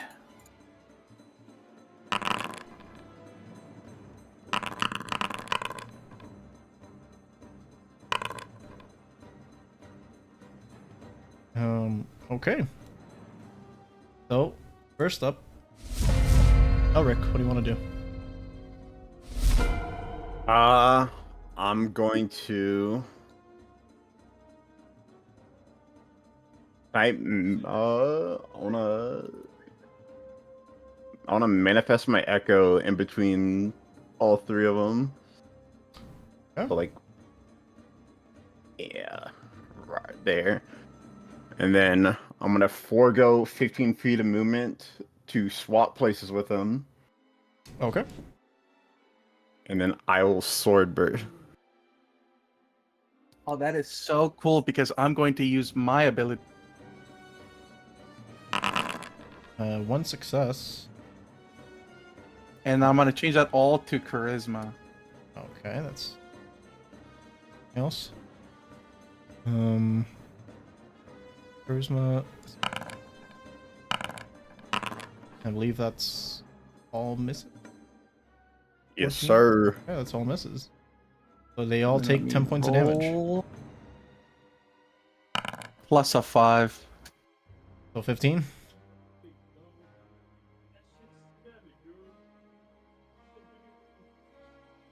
Okay, they all immediately get hurt as soon as everything goes down. Anything Then else? I'm gonna move my echo to this guy at the far right. And then use, since I attacked, I'm gonna use his last ability to attack with him with his sword. Okay. Hit for 11. Okay. Anything else? That's it. Next up, guy himself. Actually, doesn't have much that he can do, but he's going to hit back at Elric with his short sword. Oh, Well, critical for 6. at least it's only 6.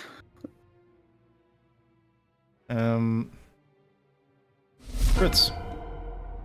I look to this guy to the bottom right of me, and I'm going to cast Hand that is big that grabs you at 2nd level. Okay. What? What the fuck? I'm casting hold person on this guy. Okay. Hold person. He succeeds. Oh, come on, fast turn. The next up is Mavros. Seeing this wonderful happening here, I'm going to kind of rush over and stab with my rapier. Okay. That's definitely a hit. You stab him in the back. He recoils in pain, but he's still standing. And then I'm going to attack him again with my dagger. Okay. Oh, He swings back at you as you stab him a 2nd time. yeah, I take that. Anything else? Nope. Alright, Kaldor. I run here, and I'm going to go ahead and do reckless, and then just this, and great weapon, of course. Boom, boom. Okay, those still hit, yeah. So a 19 and a 14. You kill this guy. Oh, that's all.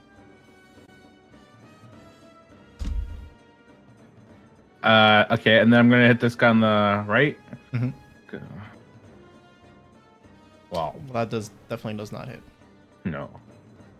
Anything else? That's it. Alright. Bane's just not even gonna kill this guy. Steps over in this direction, and he's gonna throw his hand axe at this. Which actually does it. Kills the guy.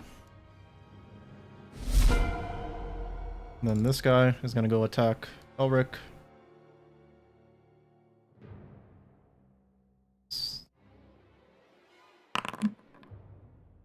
For 6, which does not hit. Your turn. I'm gonna go ahead and just go for a little stabby stab on him. Okay, well, easy enough to do. You retaliate. He seems weak. Anything else? I'm gonna look at him and tell him just to surrender, and maybe we'll let you live. Okay, make an intimidation check.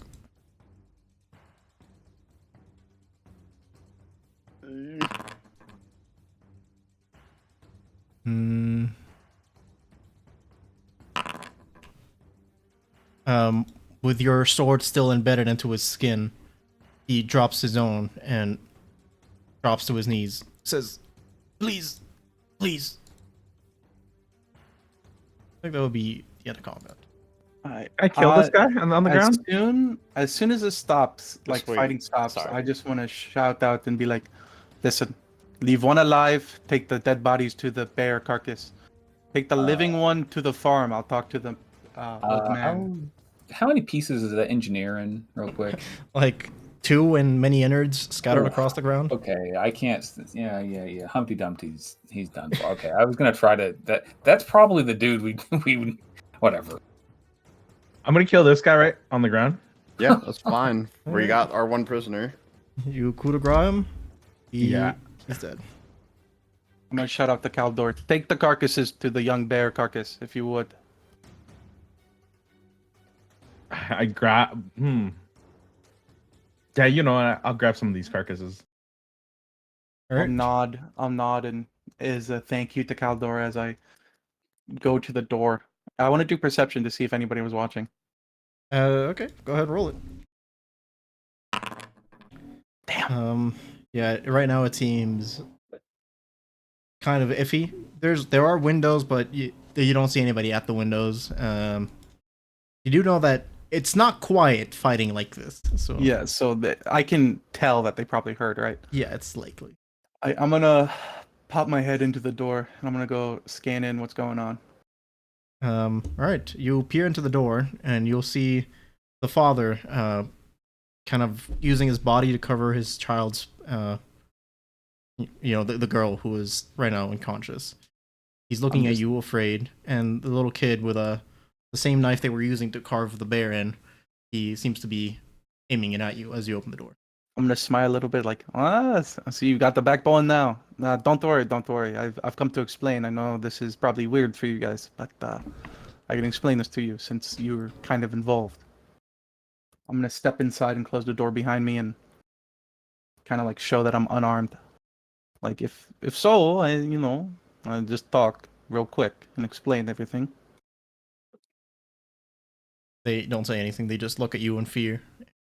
So listen, as I told you before, we were on a mission here, and when you asked, we said it was a bit secret. To be truthful, the men that came here are traitors of the Queen.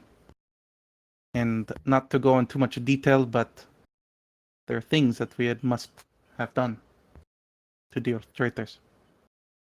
Now, I can't go into much detail, but we won't give you too much trouble. There's literally nothing else that you guys are involved in, but as you continue on, there will be nothing bad from, the Queen. The Queen does not have her eyes on you, but those traitors out there. We'll take care of everything. Just continue on, and then that will be it. If you have any questions, now would be a good time. Oh, that's so nice. Okay. Can I come behind him? I mean, sure, but give me a sec. So, why'd you roll insight exactly? I just wanted to see how they were feeling. Well, they're not feeling great. You can tell that. Make a deception check. Okay. They kind of half-heartedly nod. The father gets up, says, "You sleep in the barn? Please be gone by first light." It's fine with me. And by the way, your reason for leaving? It's probably truthful. Keep your family safe. I'll nod and kind of wave. Is that all you wanted to say? He goes back to his daughter, and they all tend to her as she's still unconscious. I'll step out. While he's doing that, I'll go over to the guy that we've captured. He's still bleeding a little bit as the blade is still stuck into his gut. Alive. Okay, I'll like motion Elric to pull it out. I do so and like flick the blood off and then sheath my sword. So I'll look through the guy's like through his visor at his eyes. Say, I think we're going to be good friends. And you know what? I'm going to try this a second time. What is it? Fritz's eyes will become swirls. He looks into the guy's eyes. Okay, let's see. Oh. He is entranced in your beautiful gaze. So, friend, where what was your mission exactly? You were taking down reinforcements for Captain Hotel. Your reinforcements for front lines. Man, this guy needs healing before we can get him to talk. Ugh.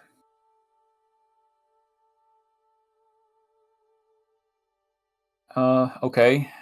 And what's that big thing out there? He looks you up and down. He seems confused at the question. He says, "Or Machina M2." Ah, that's what that means. Okay.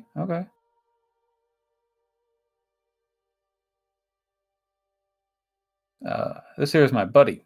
He'll be asking you some questions too. He kind of painfully nods. First question for you. Do we need any kind of keys or anything to drive the vehicle? Pilot has keys. Have you ever driven this vehicle? No. Special training required. Well, that is mighty unfortunate. Are there any other soldiers coming down the mountain anytime soon? Yes. Many. P2 is deploying all forces to front lines. We are a go for C2A. And what does that mean? C2A position. I'm gonna go to the guy as I assume he's getting ready to pass out. I'm gonna do the thing. Hold on, where is the thing?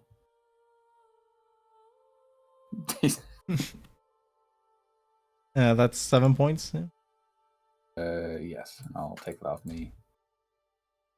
You feel your gut writhe in pain as you exchange life forces. Oh, he wasn't playing with that one. As I hold my own stomach after I pull my hand away from his. I limp off to go find Mavros.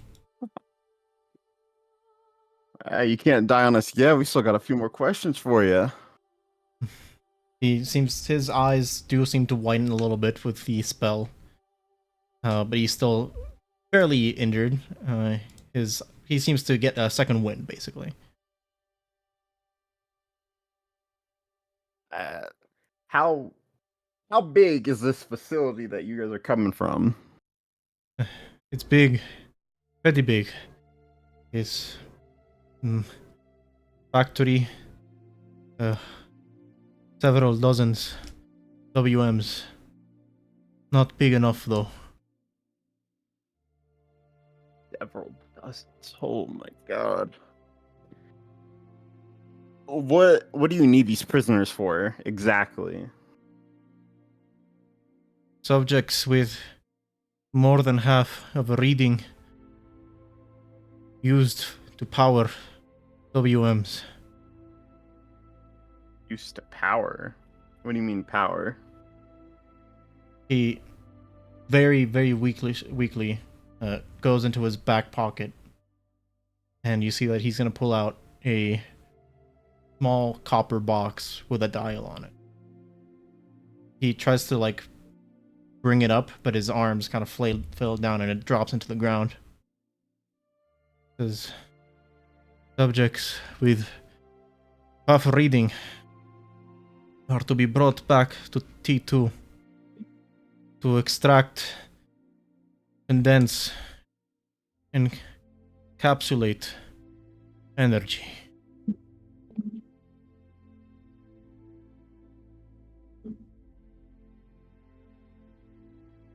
I'm gonna cut his head off. His body goes limp as the body rolls into the snow. I'm gonna pick up the device and put it in my pocket and walk over to everybody else. You now have a item in your inventory. I might meet up with Mavros at this point. All right, what do you want to do? Mavros steps out of the house after discussing stuff with the family. Some healing, just a little bit. Just a little. You okay? I look back to the guy. Actually, I would have. Never mind. Look back to the guy getting his head cut off. Yeah. Oh, A little bit. well, I give you a nice little pat on the back. That's nice. Nope, not that one. Oh my god! Yeah. Take a deep breath. Okay, that's better. Yeah. Right, now help me move these bodies. Sure. So we're gonna burn these things? I figure we just leave them in the snow next to the body of the bear. You know. Can the family see me if I look in the window? Yeah. God. Okay. You're staring I have out from the window. I have a head, What and the I do the shush motion with the head. Okay. Like I put my little finger to the lips of the head, and I looked at them and I growl. I shake my head and I go back and put the body away. Make an intimidation check with advantage. Oh. That kid ain't never want to be a soldier again, bruh. Yeah. They look very spooked. Luckily, the girl is still unconscious, doesn't see that, but that's one of the most horrifying things anybody has ever seen. Jesus, big guy. You walk away. Everyone else, what do you guys want to be doing? I want to call for a huddle. I gotta talk to everybody. Yeah, after I move the bodies away, I'm all game for a huddle. Yeah, same. You move the bodies towards the bear carcass, which is a little bit ways Yeah. away, but also that you take your time to do it eventually. You huddle back up. Alright, so that happened, but you know, it went actually decently well. Well, we have another problem. Yeah. Which Yeah, is we were interrogating. He's got his head gone now. Mm-hmm. Well, I found out some disturbing, very disturbing news. I'm gonna show him the device. And be like, we've all seen this before, obviously, right? Kaldor has it, right? Yeah. Yeah. I think I've seen it once. They use the prisoners to make these. They take their life energy and put it into this to power their devices. They put it in that compass. Sounds Yeah. about right. Yeah. They have a few dozen of whatever those are over there up in the facility we're heading to right now. Oh. Well, can we use the machine that they brought? We need to move it at least. Hmm. He said you need special training, and he said the pilot did have the keys on him. I got it. Don't worry. I'm sure it's pretty simple. You think you could figure it out? Yes, I'm pretty sure. Well, now comes the question of what we are going to do when we get up to the facility. Well, that's a good question. I assume we can't really bring that WM up. And also, when we bring them up, we're transporting subjects. So we have to drop the subjects off. I don't know. We have to kill, what's his name? Strauss? Schematics. And explode the whole facility, so. That seems like a lot now, knowing what we know, though. It was a lot to begin with.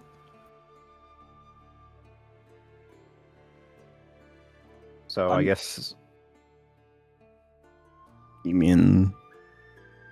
I mean, the best bet is just keep going, right? I'll hide that war machine, and then we keep moving up. But the chances are that, this family, next time soldiers come by, if we don't tie their tracks well enough, they might come back for us. So, as soon as we get into that camp, we have to act fast. I don't think we'll have a lot of time to spare. I'd say we're on the clock now. Yeah, definitely more so than we already were. Mm-hmm. I guess the way I view it is when we get into that camp, we immediately start planting the bombs. And then light them one by one, I guess. And then during commotion, we all leave. Or, whatever. Well, another realization I came to as we've been traveling up the mountain is if we do set off the bombs, there's a high possibility that it could cause an avalanche. Oh. Well. What else do we do? I mean, there's not much. All I'm saying is there's definitely a high possibility that we will not come out of this alive with how stacked the odds are against us. Well, we'll just do what we can do. I'm sure something will happen. So, better to look on the brighter side, huh? What's Lane looking like in all of this? Yeah, Pensive. I'm curious. He looks at you all and he says, there's no real point in talking about it any more than going through with it. But in my opinion, hiding this machine and not taking it with us is a loss of resources. If Mavros says that he can figure it out, perhaps taking it is not such a terrible option. Well, I can probably bring it up, and if I can use it, I have an excuse. But the excuse goes as far as it's just malfunctioning, so I have to bring it back. Which it makes sense, I could do that. But I think something that I've been thinking about, those containers, if they are explosive as well, doing this job might be much more easier.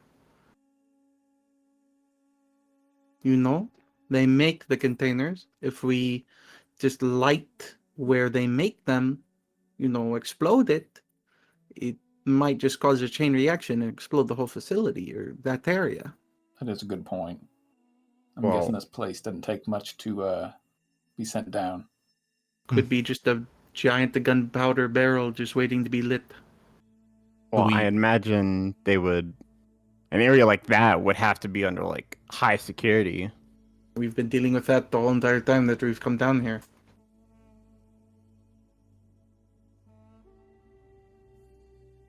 All it would do is take one, and then you know.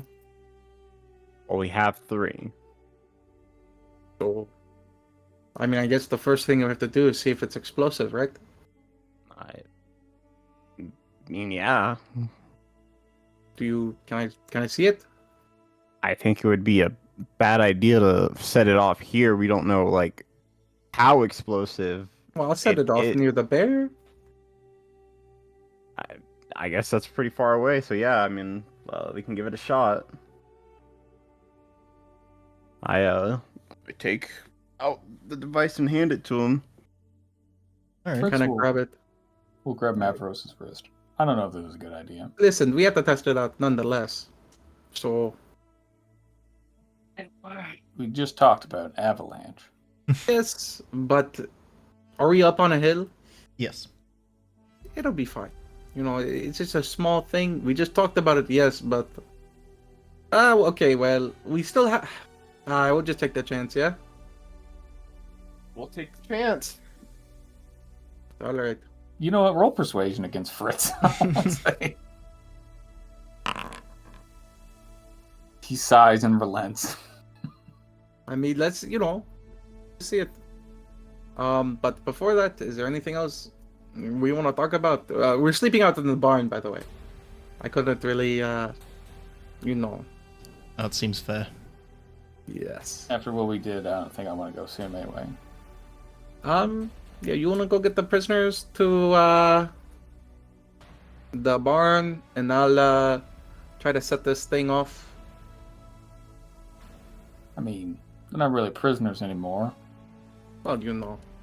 Speaking of which, it is coming time for us to figure out what we're going to do with them. I'm gonna go pick up the keys as well. I'll go check on our 2. Okay, so Mavros, make an investigation check. Fritz, where are you going? Checking on our prisoners of war, or emancipated prisoners of war. All right. Mavros, after not only having to look through the mangles of a body and also a body that you've already tried to move and discard, you do not find the keys. What the fuck? Meanwhile, Fritz goes back to the carriage, and there you'll see that these 2 guys are, kind of worried. One of them asks, "Is everything all right? Can we go out and help?" Need help. Everything's done. Listen, there's a barn. I'll point to the direction on the outside. Just head that way and just sit in there. Rest for the evening. It doesn't smell good, but I mean, we'll live. They nod and they start heading that way. Give them a nod, and then I'll head back to my companions. I lost the fucking keys.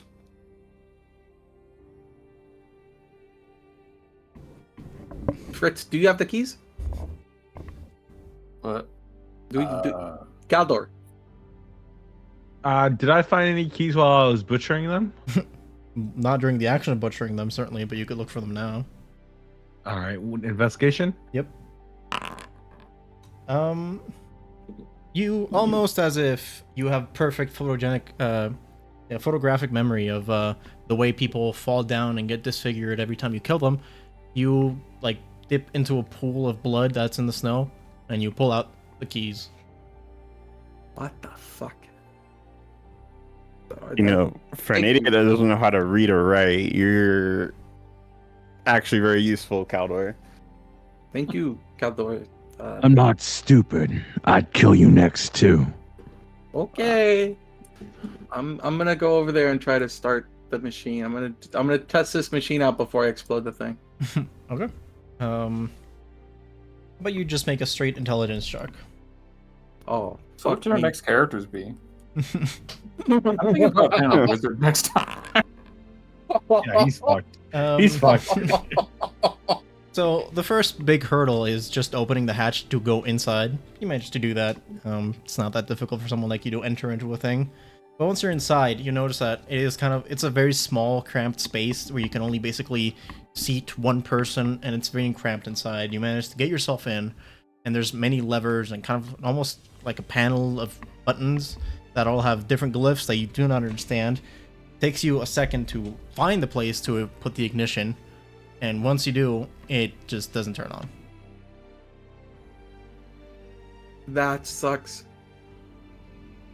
I'm gonna poke my head out. No luck, guys. You mean no luck? What do you mean no? What? Like you said, you could do it. Well, this is a problematic thing that I go through. Normally, I would, do something amazing, but I already did my amazing thing today, which is, everything besides this. So Let me have a look at it. Let me try. I'm gonna hop out and throw the keys at Elric. Come I'm along and watch. gonna hop in and take a look around and see if I can figure it out. All right, make a straight intelligence.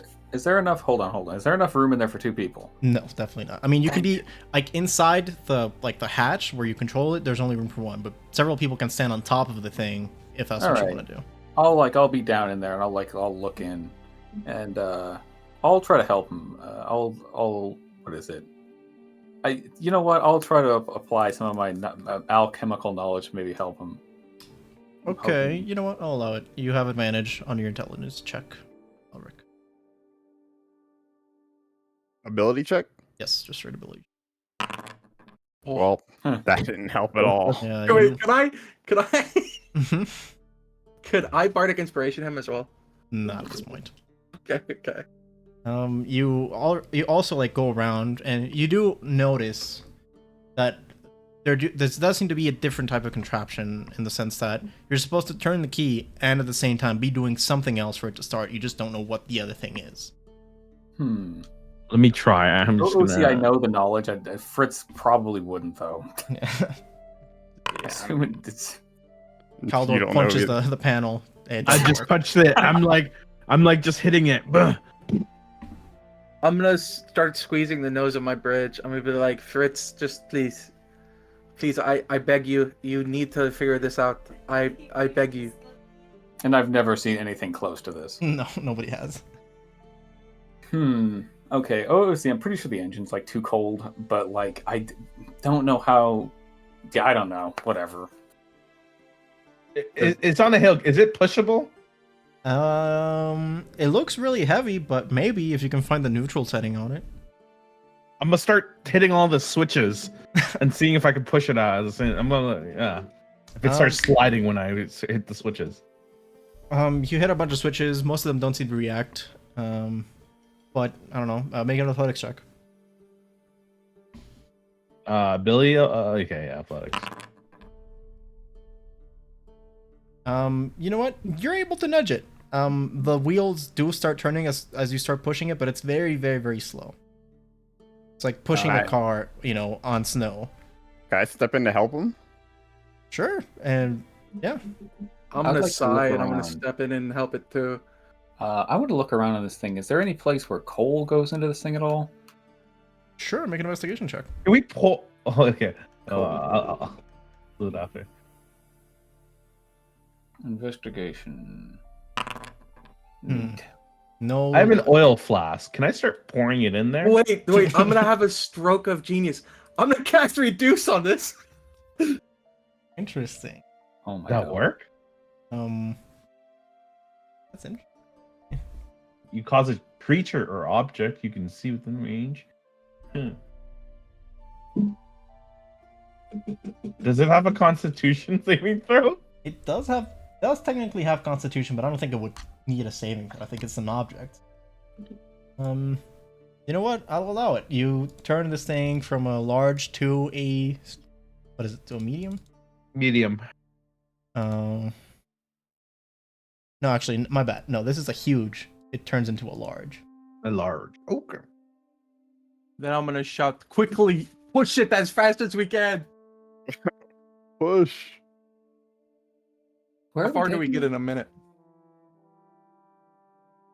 Okay. You start pushing it, and it's certainly easier like this.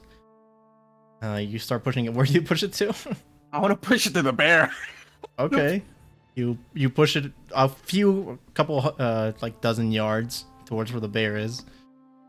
The bear's in eye shot? From the house, no, not really. Okay. I want to push it to the bear and then some, bro. As far as I can get this motherfucker away. Okay, how much is this? 1 minute? Okay. You with the strength of all 5 of you, surely you are able to get it pretty far under 1 minute. And then you have to get an extra oomph from there when it goes back to full, but you eventually do get it to more or less where the bear was, if not a little bit further. And it turns back. Kaldor, you want to mess it up a little bit just to look like it got in a fight? Hold on. We might be able to get this thing to run. I couldn't find it. Everybody, check around, see if there's a place you can find that's got coal where I can take it. What? Oh, Like, okay. yeah. On this. What is that, investigation? Sure. Okay. That's okay. We all do it? Okay, I'll help out. Jesus. I don't see shit. Elric, you do manage to find like almost what would be the equivalent of the trunk. You open this like drawer, and it does seem to be the place where the coal is deposited. But that's it. And there does seem to be some coal in there. Wait, I'm gonna look over to Lane. He is just as bewildered as all of you are. Lane, I feel like you were chosen for a special reason to lead us. Okay? Lane, listen. I'm gonna strum. You're joking. Oh my god. Lane, get the fuck in there. Lane kind of sighs. He jumps in uncomfortably. And he looks around. He makes an intelligence check. Plus, okay.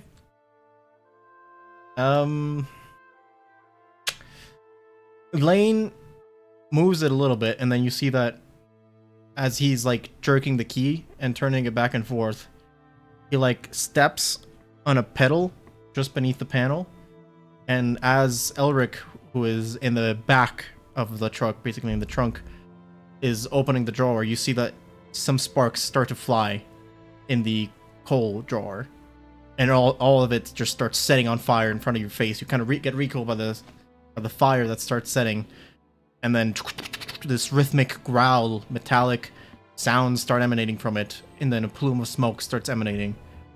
Lane manages to get this thing running. Go walk back to the trunk. Perfect. Well, that worked. Well, Lane. See, I knew there was something special about Lane, you know. I said it. I'm gonna poke my head in, look at Lane. He looks back at you and says, "All right, now what?" Well, you know how to start it, right? Apparently. I make it attack or something.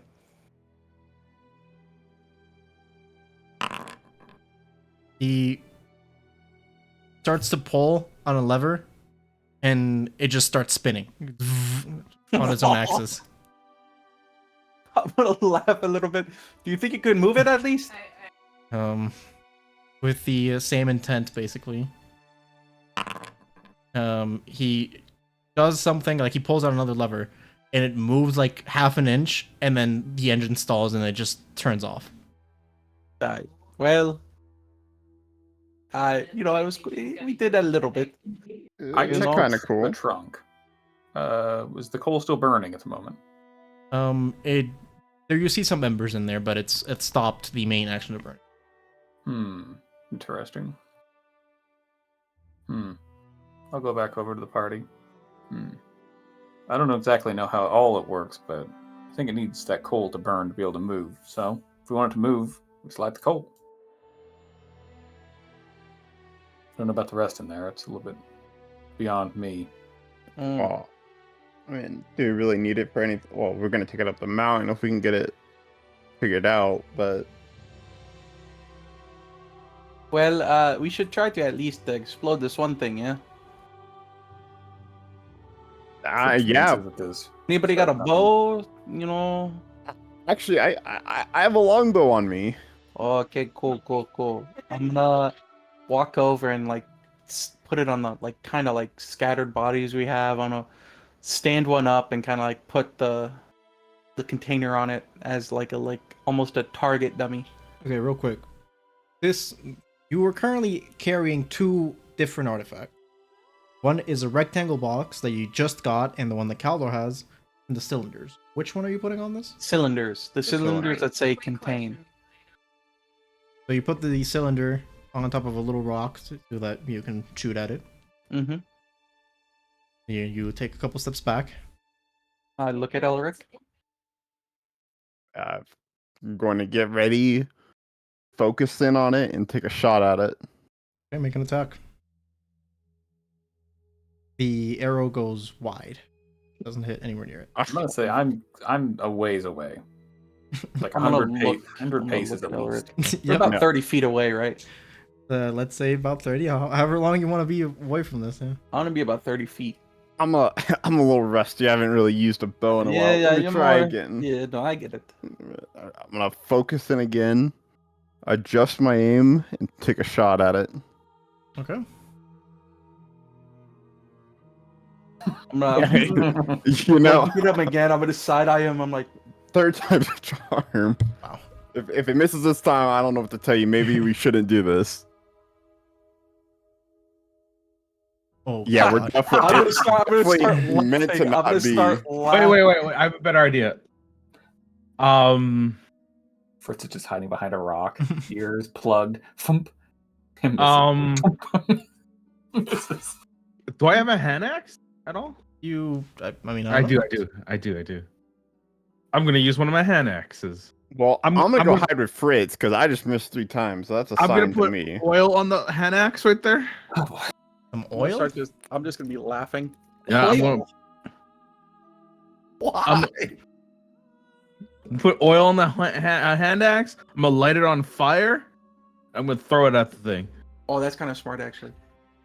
Interesting. Okay. You go ahead and make an attack with it, I guess. Can it be reckless? No. No, you don't need it to be reckless. There you go. All right. You all reel back as Kaldor readies his fiery axe, gets himself into stance. How far away are you standing, Kaldor? Where I'm at right now, I don't know. About 30 feet away? 30 feet? Yeah, I guess. So 30 Um, feet, yeah, right there where they're at. You throw the axe. The fire starts swinging back and forth with the axe through the air, cutting through the snow, and eventually touching the metal tip of this little cylinder, knocking it over. And then you feel nothing. No reaction. The cylinder falls into the snow. The axe, still on fire in the snow, doesn't explode. Is the cylinder still glowing? It has never really been glowing. Oh, It's, I thought there was. Okay, fair enough. you can feel it be charged when you touch it, Oh, but it's not actually glowing. I guess I was under the assumption it was, I don't know, glowing blue or something. Whatever. Okay. That's a useless thing. I'm gonna kind of like look at it for like 2 minutes, and then after 2 minutes, I'm gonna start walking towards it. You come up to it on the ground. You do kind of notice that the snow when it lands on the snow, it does seem to be kind of like pushing it away. But yeah, aside from that, there's no explosive reaction from this. Oh, is it hit dead on by the axe? Yeah. And is there a scratch on it? Sure, there's a little bit of a dent. Oh, I'm gonna pick it up and feel it. It still feels very charged inside. Oh, Huh. Got my cylinder back? I'm gonna take out my dagger. Oh. Okay, you take out your dagger. Is there like a coating on this? A coating. Like I imagine, is it just a steel cylinder, pure steel? it seems to be more like bronze, but yeah, something like that. And it's just bronze all around. Yes. I'm going to... Yeah, I'm just gonna hold it, and then I'm gonna take out one of my iron spikes. Well, no, actually, I put my iron spike away, and I toss the cylinder back to Elric. All right. Elric gets his cylinder back. I'm taking time bomb. Hope not. Well, it's dented. Didn't explode, so What if we like? So my axe didn't pierce it at all? No. I mean, it dented it, but it didn't pierce. A resilient little thing. I guess even if you cut it open, nothing happens. Well, I wouldn't go that far. Well, I mean, we could try it. I don't think we should. We should have kept the one guy alive, so he would have broke it open. Honestly. Well, we'll figure that out when we get to the facility. Let's go rest up for the night. We have many more hours of travel ahead of us. I shout from behind the rock. Did it blow? What's going on over there? Did it blow? No, I reckon because I would have known. So, still about this W2, we should probably damage it a little bit so it can't be used, yeah? I mean, we could stick dynamite in it. Why can't we? Why can't we what? I'm just gonna start pouring oil into the cockpit. Whoa, Lane's still in there. Hey, let him get out. Lane steps out as he sees you do that. And then I light. I just put a fire on it. All right. Start making my way back over. Yeah, I back up as well from the machine. Yeah. You all take a couple steps back as this thing starts catching fire, and it's a little bit difficult for it to be fully on fire. It is made out of iron, so it takes a while for it to even start to appear like it's getting damaged, but you do see and hear that inside some springs and some locks start to go kaput. They start going haywire, and it does seem to be getting damaged to some degree. Make my way. I grunt. What do we do? What's going on? Well, we just started the W2 because there's no way that we can move it, so. What about the cylinder? It's fine. Elric has it. I have it. It only has a dent in it. It didn't do anything. May I see it? Be my guess. I show him it. Sense anything different about the energy? Not really. Still. No, I'm at the DM. Like different? No, I mean it still seems to be fully charged to whatever extent that may be. You know, I don't know if Fritz is brave enough to try this, but I'm wondering what happens if I try to drain it with my conduit of life. I mean, we're told it's people inside.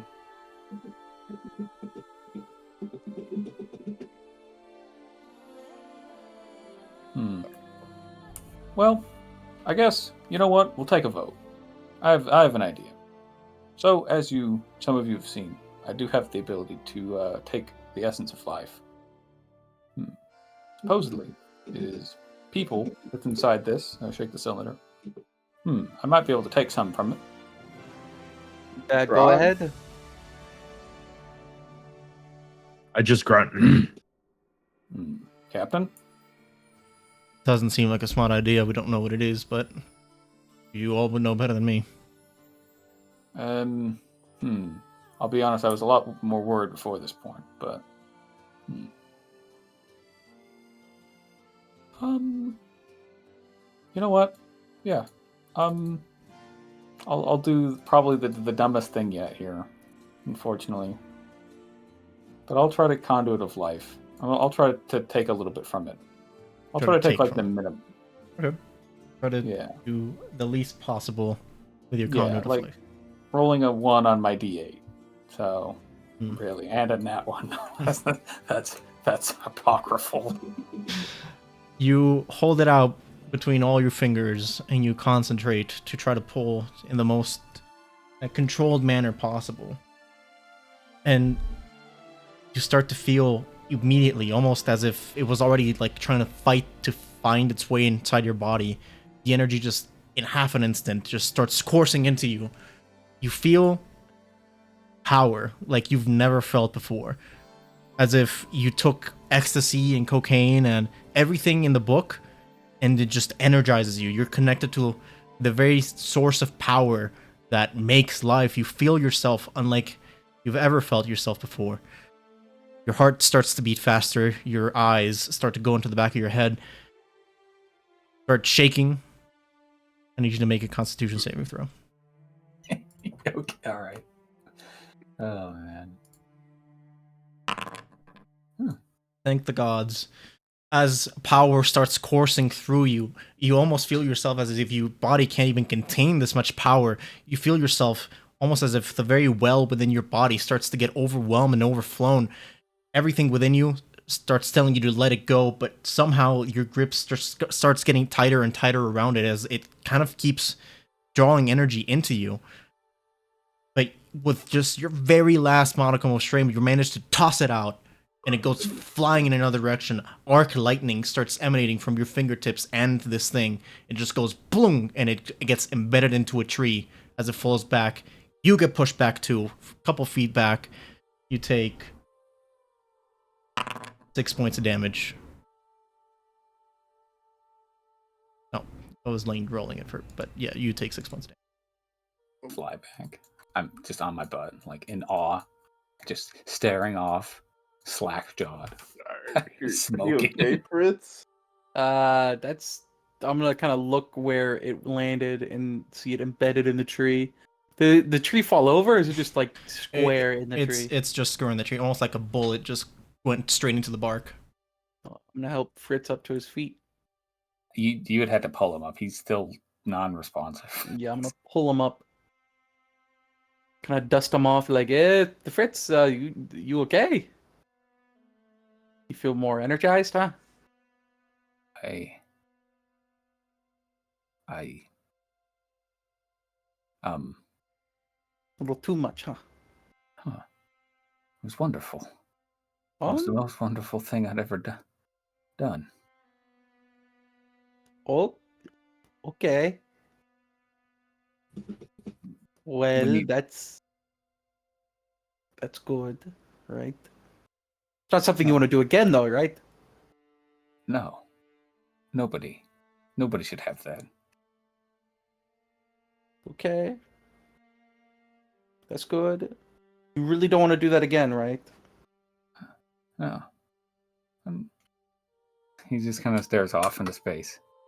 Okay, I'm gonna kind of like pat him on the back and kind of like stand there with him while he's like shell shocked. I'm gonna go try to retrieve my cylinder. All right. You kind of have to like stretch a little bit to get it from high up in the tree where it was, but you managed to get it off. A little bit of strength. You do notice is as you touch it, it doesn't feel as charged when you touch it. It doesn't feel as tingly.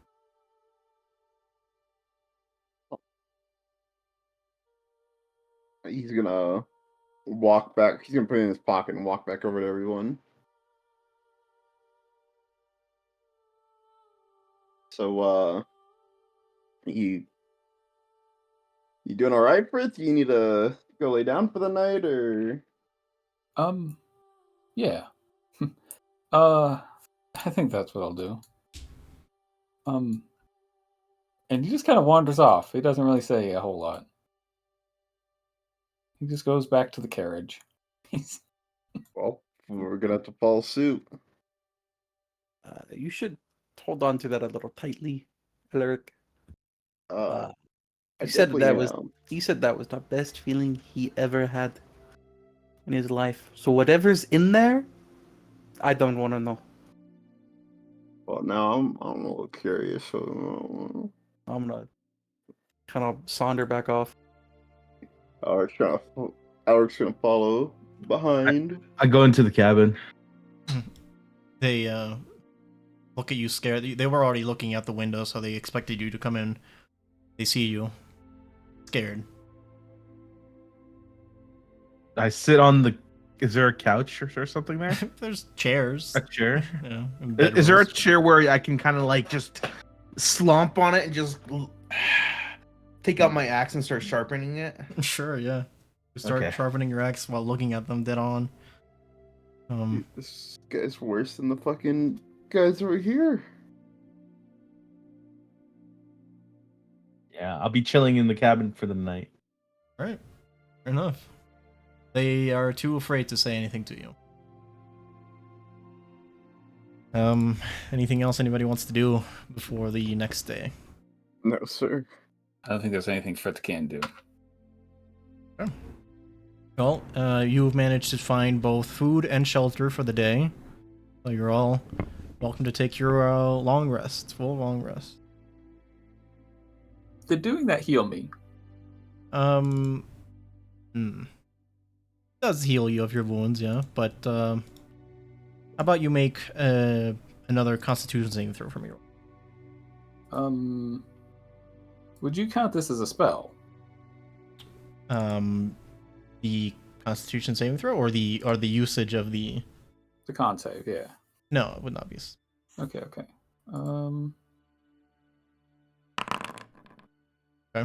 You feel your heart beat very, very fast, arrhythmically. Not bad enough for you to require another serum injection, but you do feel like this pull has taken a toll on your heart once again. Oh no. Okay. Anything else anybody wants to do? Not I. Fair enough. Well, then, as everybody... I'm so sorry, but I just want to make sure that everything is cleaned up out here. I want to make it look as inconspicuous as I can. Okay. You spend a good portion of the night making sure that everything's kind of clean, and you do the best job possible, given the fact that literal people were torn in half here. But, you know, it would take a very keen eye for someone to notice anything at this point. Besides, with the blizzard rolling in, everything starts to get covered by the snow, and it makes it pretty good way to cover murder scenes. Anything else? Nope. Then the following day, at the first light, you all awake and arise for a new day. The snow still continues to fall. You are barely able to see the sun through the heavy snow and clouds, but it is indeed a new day. Kaldor, you'll notice that as you slept in this poor people's home, these guys did not sleep whatsoever. They stayed up the whole night, making sure that you didn't, like, eat them or something. When I get up, I just stretch.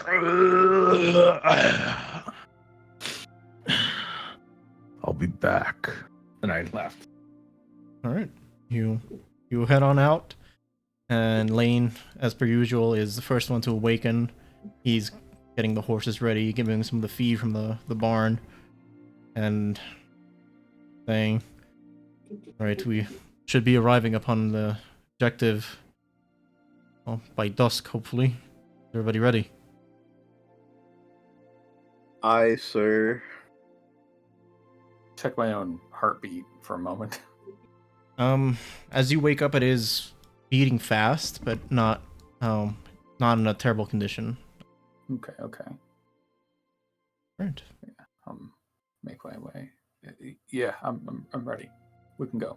You sure you're all right? You kind of took a nasty fall there yesterday. I don't think that's going to happen again. In fact, we really should be careful of those cylinders. It's worse than I've ever even imagined.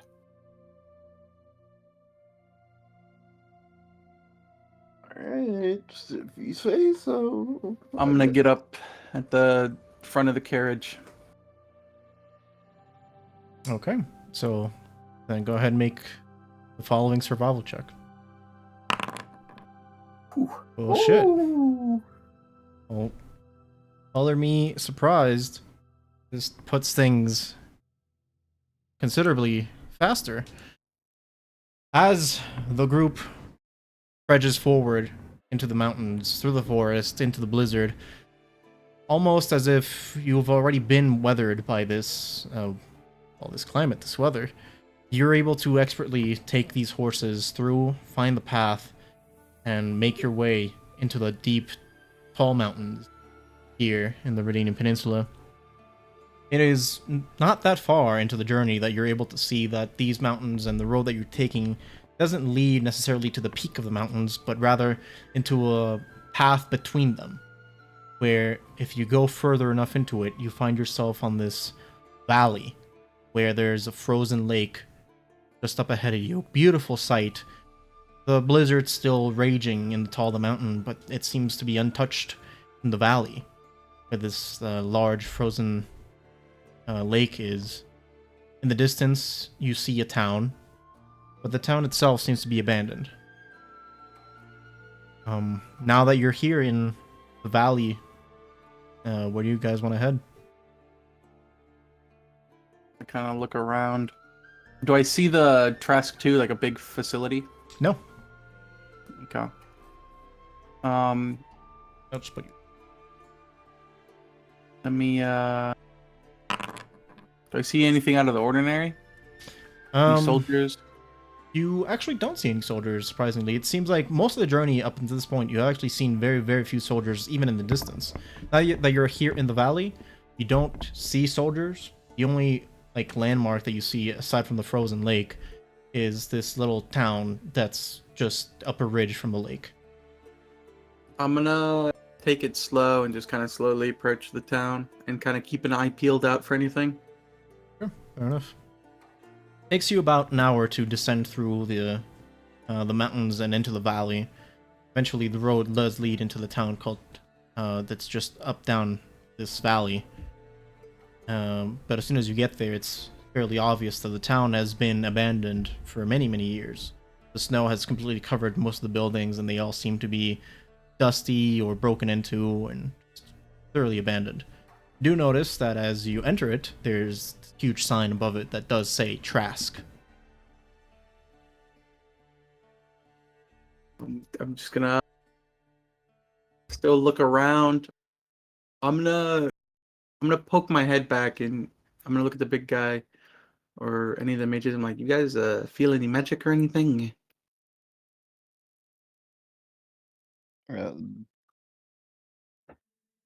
They don't exactly work like that entirely. Well, but I don't know how that. I mean, Try we're in something, trust but- too, but there's nothing really out here, so it's probably a secret entrance. So I don't know. One of you guys are privy with that. Can you come out with me? I take a deep breath and use magic awareness. Okay. You start sensing around you, and there doesn't seem to be anything directly here, but you do pick up the scent, like a trail of magic being worn around. Can I try to follow it? Yeah. Okay. With Kaldor at the helm, you all start following as Kaldor kind of sniffs around and follows this trail of magic remnant. Eventually, Kaldor almost steps off the valley, off the cliff of the valley, and you stop just as it looks over this frozen lake. You look forward, and almost maybe a mile or two down towards the lake itself, you see that there is an entrance to inside the mountain. Oh, it's inside the mountain.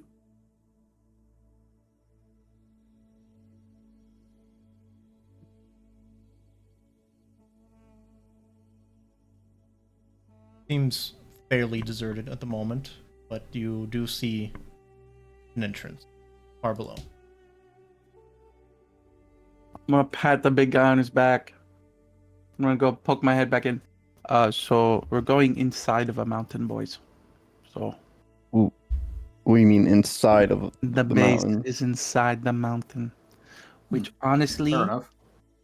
it kind of makes it a little bit easier, right? Because it's in the mountain, so that- no avalanche, right? Kind of makes it worse. Well, if we put TNT at the good places, it could just collapse the whole cave, right? Yeah, but how deep into the mountain does it go? Because we need time to escape. Well, we'll find out, huh?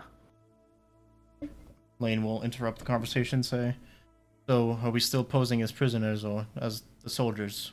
What's the plan entering here?" I mean, I'm still for having you guys pose as the prisoners. Well, we have two. Did we leave the two prisoners, or did they come with us? They're we still have here. we have two That's in there, prisoners. yeah. I say the two prisoners just stay two prisoners. We get them out. we blow up the whole place. Yeah. Yeah, I mean that's the best we can do. They're still expecting 2 prisoners, so I put the prisoners in cuffs. Take off their fucking clothes. You know. Okay. You start prepping them for disguise and infiltration, I guess. Actually, I'll say, I say we could probably send the captain in, and the fellow that can walk. The guy that can't isn't going to make it out alive if we send him in. Well, we're just using the prisoners that we have, right? Like Lane is still posing as a third. Red Army men, right? Well, no.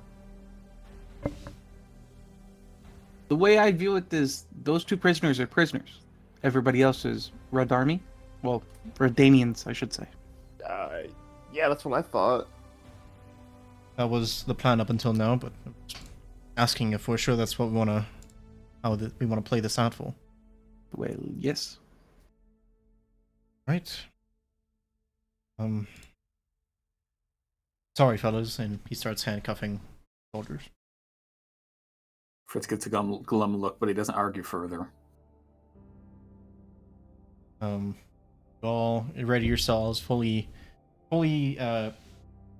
disguising yourselves as Redanian soldiers, and you start heading down the mountain. Still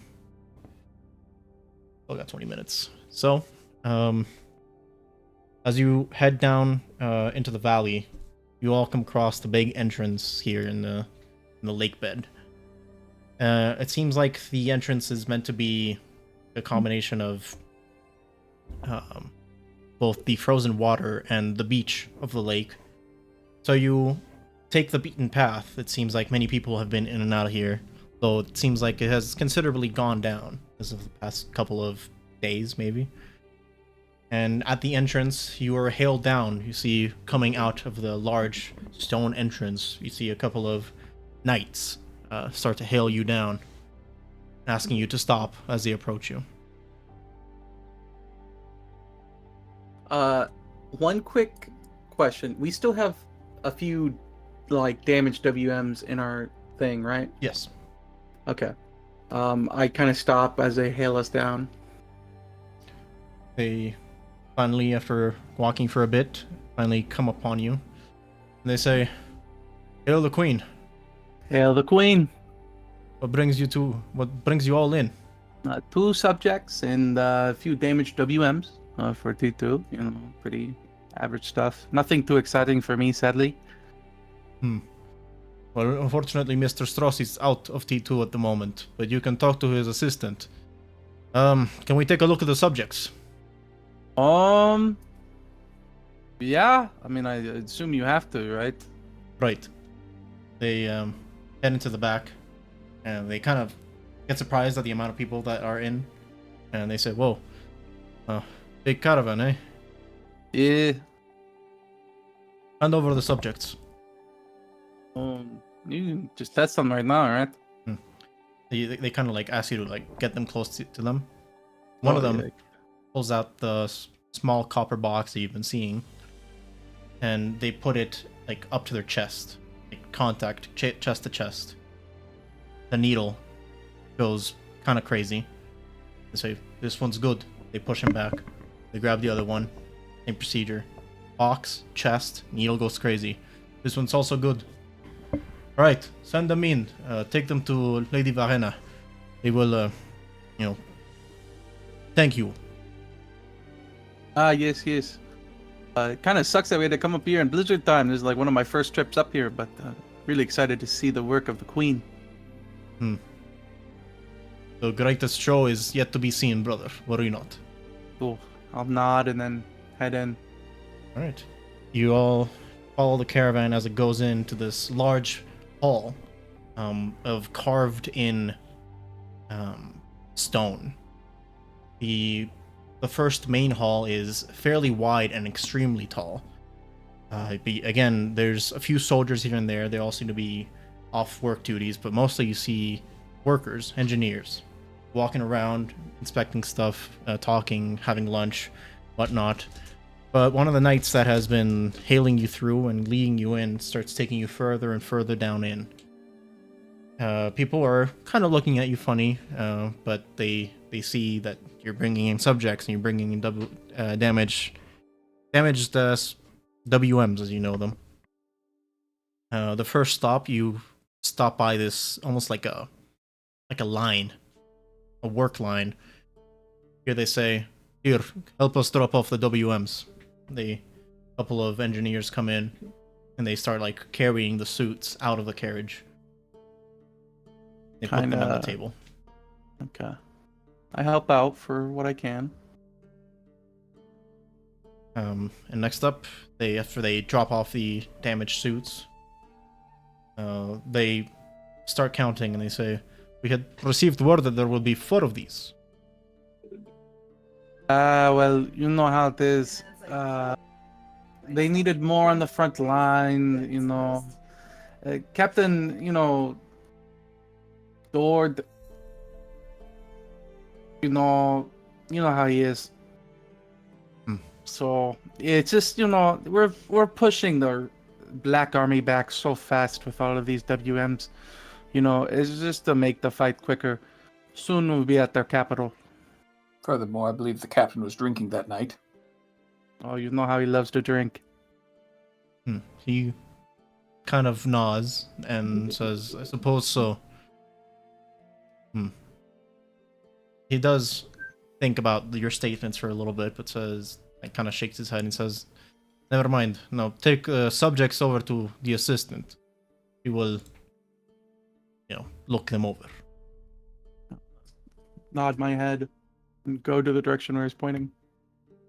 You all head deeper in, and as you walk through these large halls, you kind of get the idea that this place used to be a mine that has been repurposed for this factory. Many rooms that are very tall where people are working and welding and using up all these resources to build these things. You do notice several of them. You notice like the one that you had just seen the night before. See a couple of these. And then you see a few more, but not that many more of these. Many of them still being worked on, some being tested. Then we're going to see some of those too, aren't we? Those are the worst ones yet. You see some of these. What the fuck are those? There's fewer of these, but some of people are working on them. They seem to be cargo holders for transport. What the But you keep going through. But then you notice one large hall. This exceedingly large hall where there's massive chains holding up or pretending to be used to hold something up. Very large. And it seems like this is the place where some pieces were being built. And you do still see some remnants of these pieces. They are easily 10 to 15 times larger than any of the other ones you've seen up until now. But the hangar itself is empty. Just pieces and pieces and pieces of something else. And overlooking this large, empty hangar, you will eventually make it to the office. There, the knight finally opens the door and drags the 2 subjects out and pulls them into the room.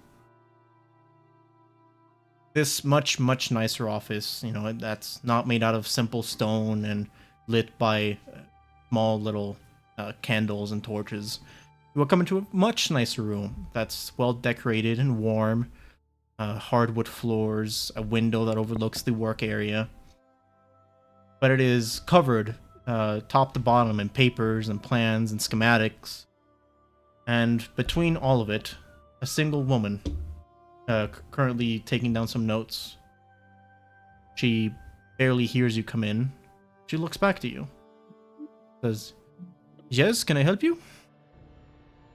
The knight says, "We're here to drop off some subjects. We need you to give the all clear." Yes, I can do that. She herself grabs a little copper box. She puts it to their chest. Says, "Yes, this one's quite good. Goes to the one and her eyes widen and she says, "Oh, this one is this one's quite powerful. Gonna make a lot of batteries out of this one. All right, take them down to processing." And then as the knight starts taking them down, he looks back to you guys and he says, "All right, you can go now." Oh, I was kind of hoping to see Mr. Strauss. Mr. Bit of a Strauss fan. is currently away on an assignment. Is there anything that I can help you with? Oh no, Oh, it's just no. one of my first times here. I was just, trying to take in the sights of. Does she have a different accent Greatness. than the other people talking so far? Make an insight check. Okay. Oh, come on, Fritz. You suck. Investigation. I know what a Soviet French accent sounds like. Well, I mean, you do know that that is in fact not a Redinian accent, but I guess your character wouldn't really know where that accent is from. Fair enough, fair enough. Well, yes, I apologize. There's nothing I can do. He's at a very important task somewhere else. But I am actually quite busy at the moment, so if there's any questions, I believe lunchtime is at 3 bells. We can talk later. Oh, I would enjoy talking to you more, madame. I'll do a polite bow.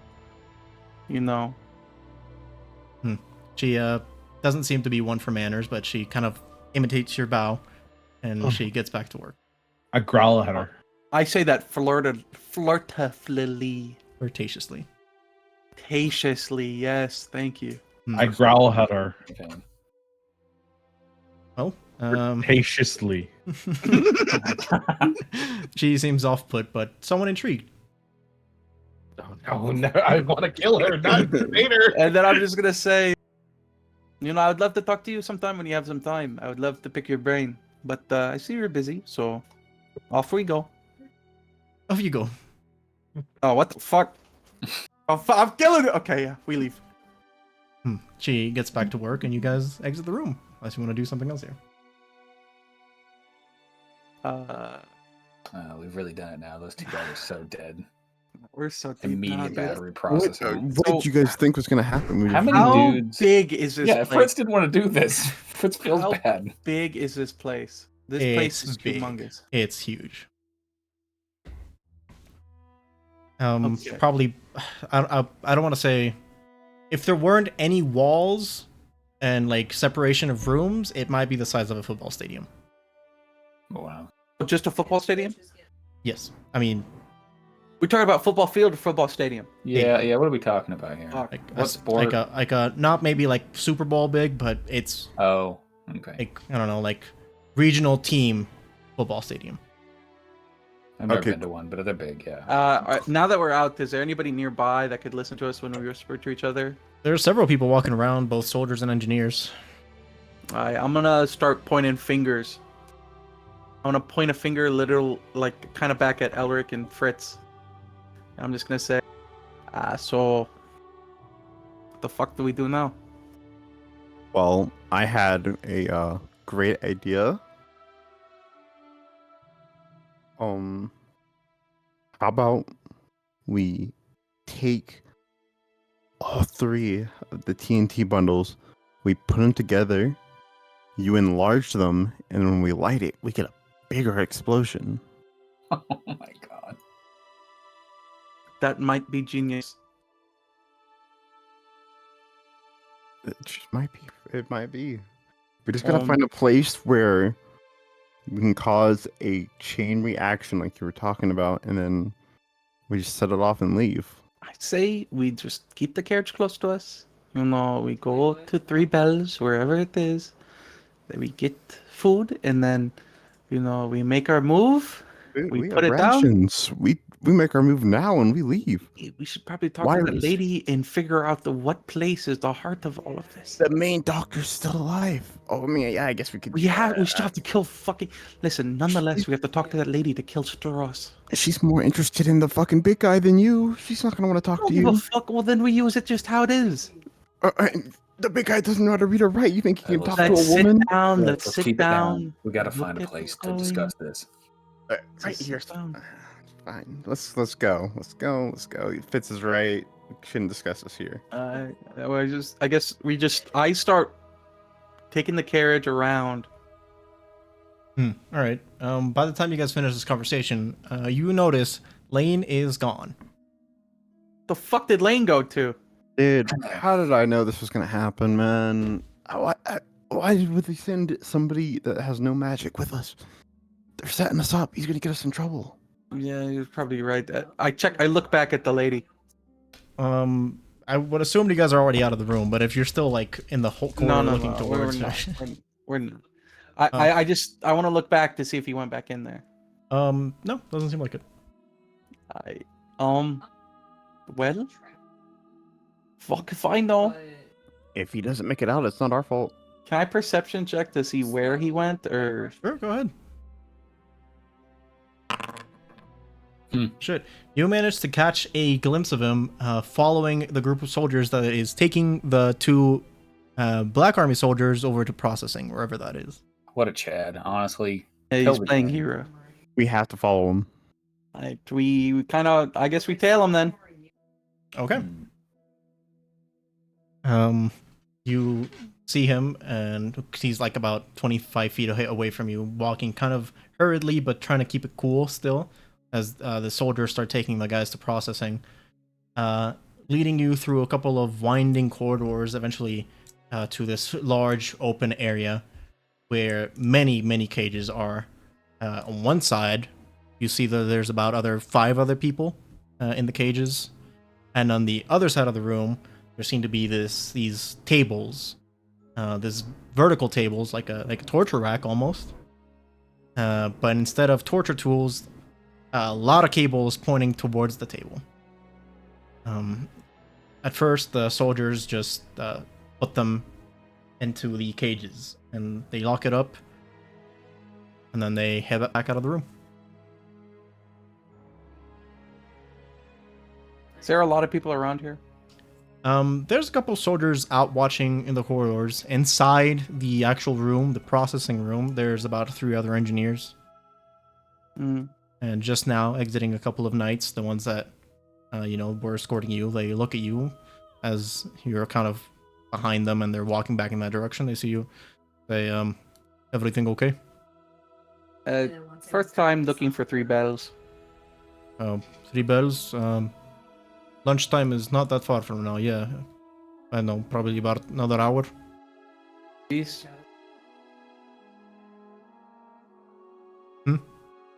I was just... Yeah, no, you're right. I'm going to say I stayed with the carriage. Okay. That's why we're keeping the bombs, right? Yes, I would assume so. Somebody's got to keep those. Okay. I'm just kind of,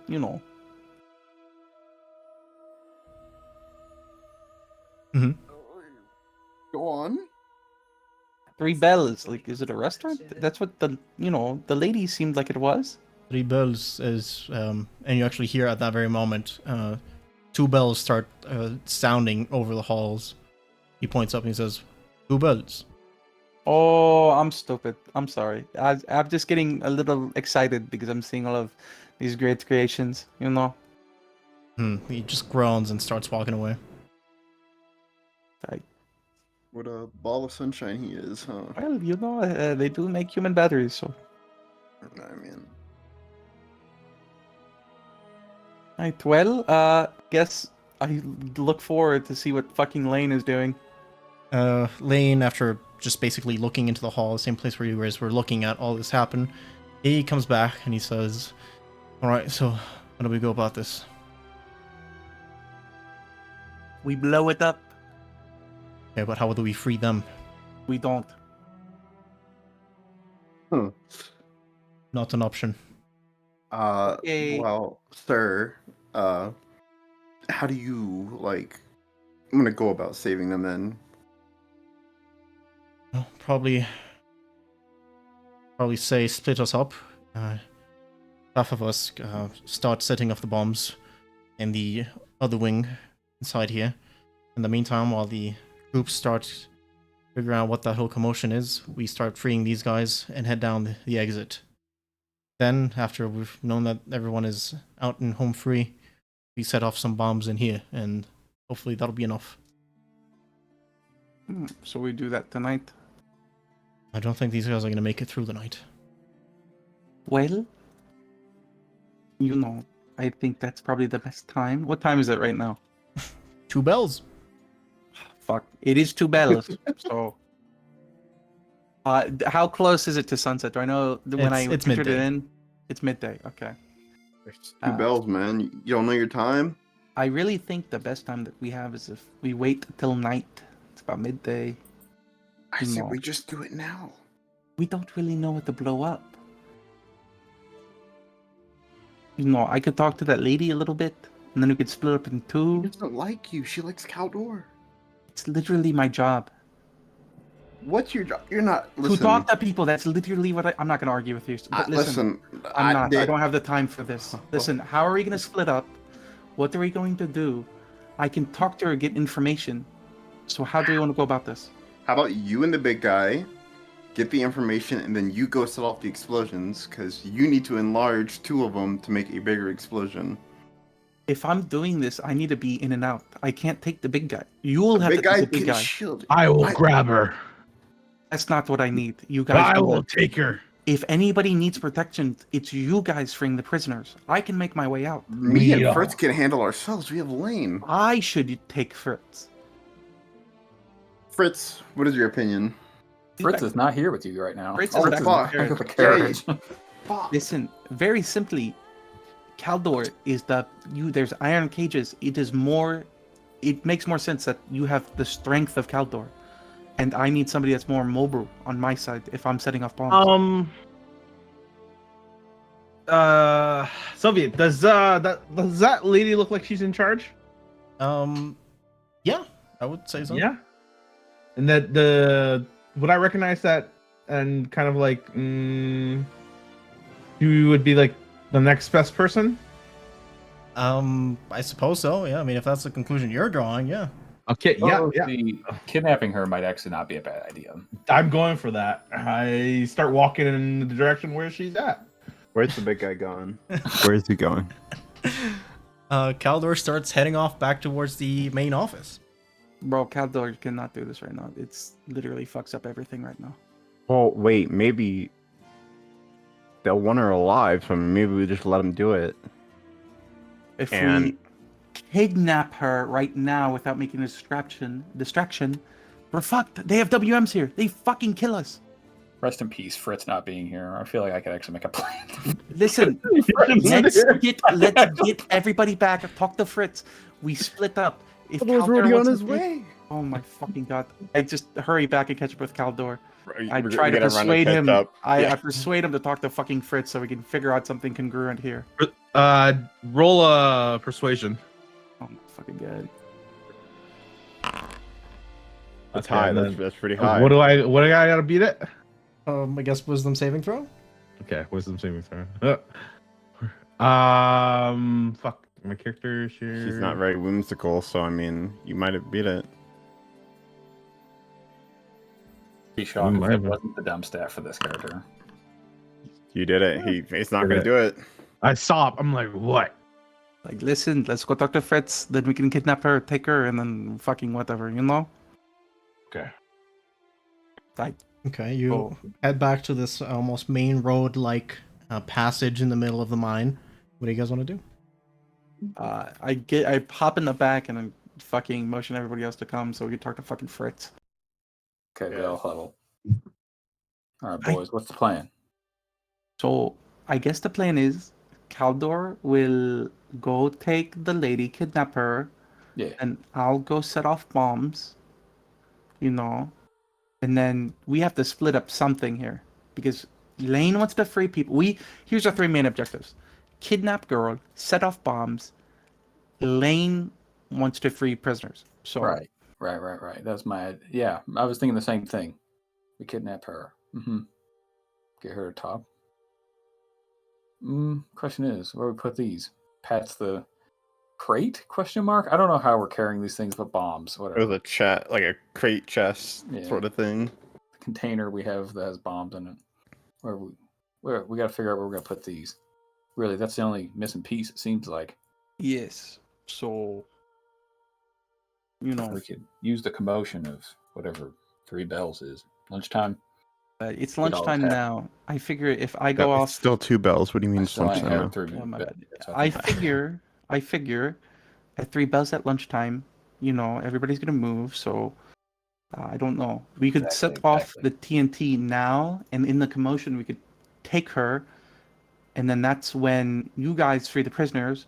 We get in the carriage and we fucking speed it out of here fast as fuck. I mean, we can try. I'm They're always down very to try. different spells. But who's going where? Because you have to go with the bomb so you can make them larger. Yes. So How long does that spell last, even? A minute. Minute. That's not enough So- time for you to get away. Yes, it is. How long did it? Oh, see, how long did it take us to get into here? It definitely takes a few minutes to walk in and out of here. Okay. I don't know if about a minute. You might be able to run, but it's difficult. I mean, the thing is, like, we could put this in one place, explode it. You know what I mean? But is it gonna cave in the whole cavern? I have no idea.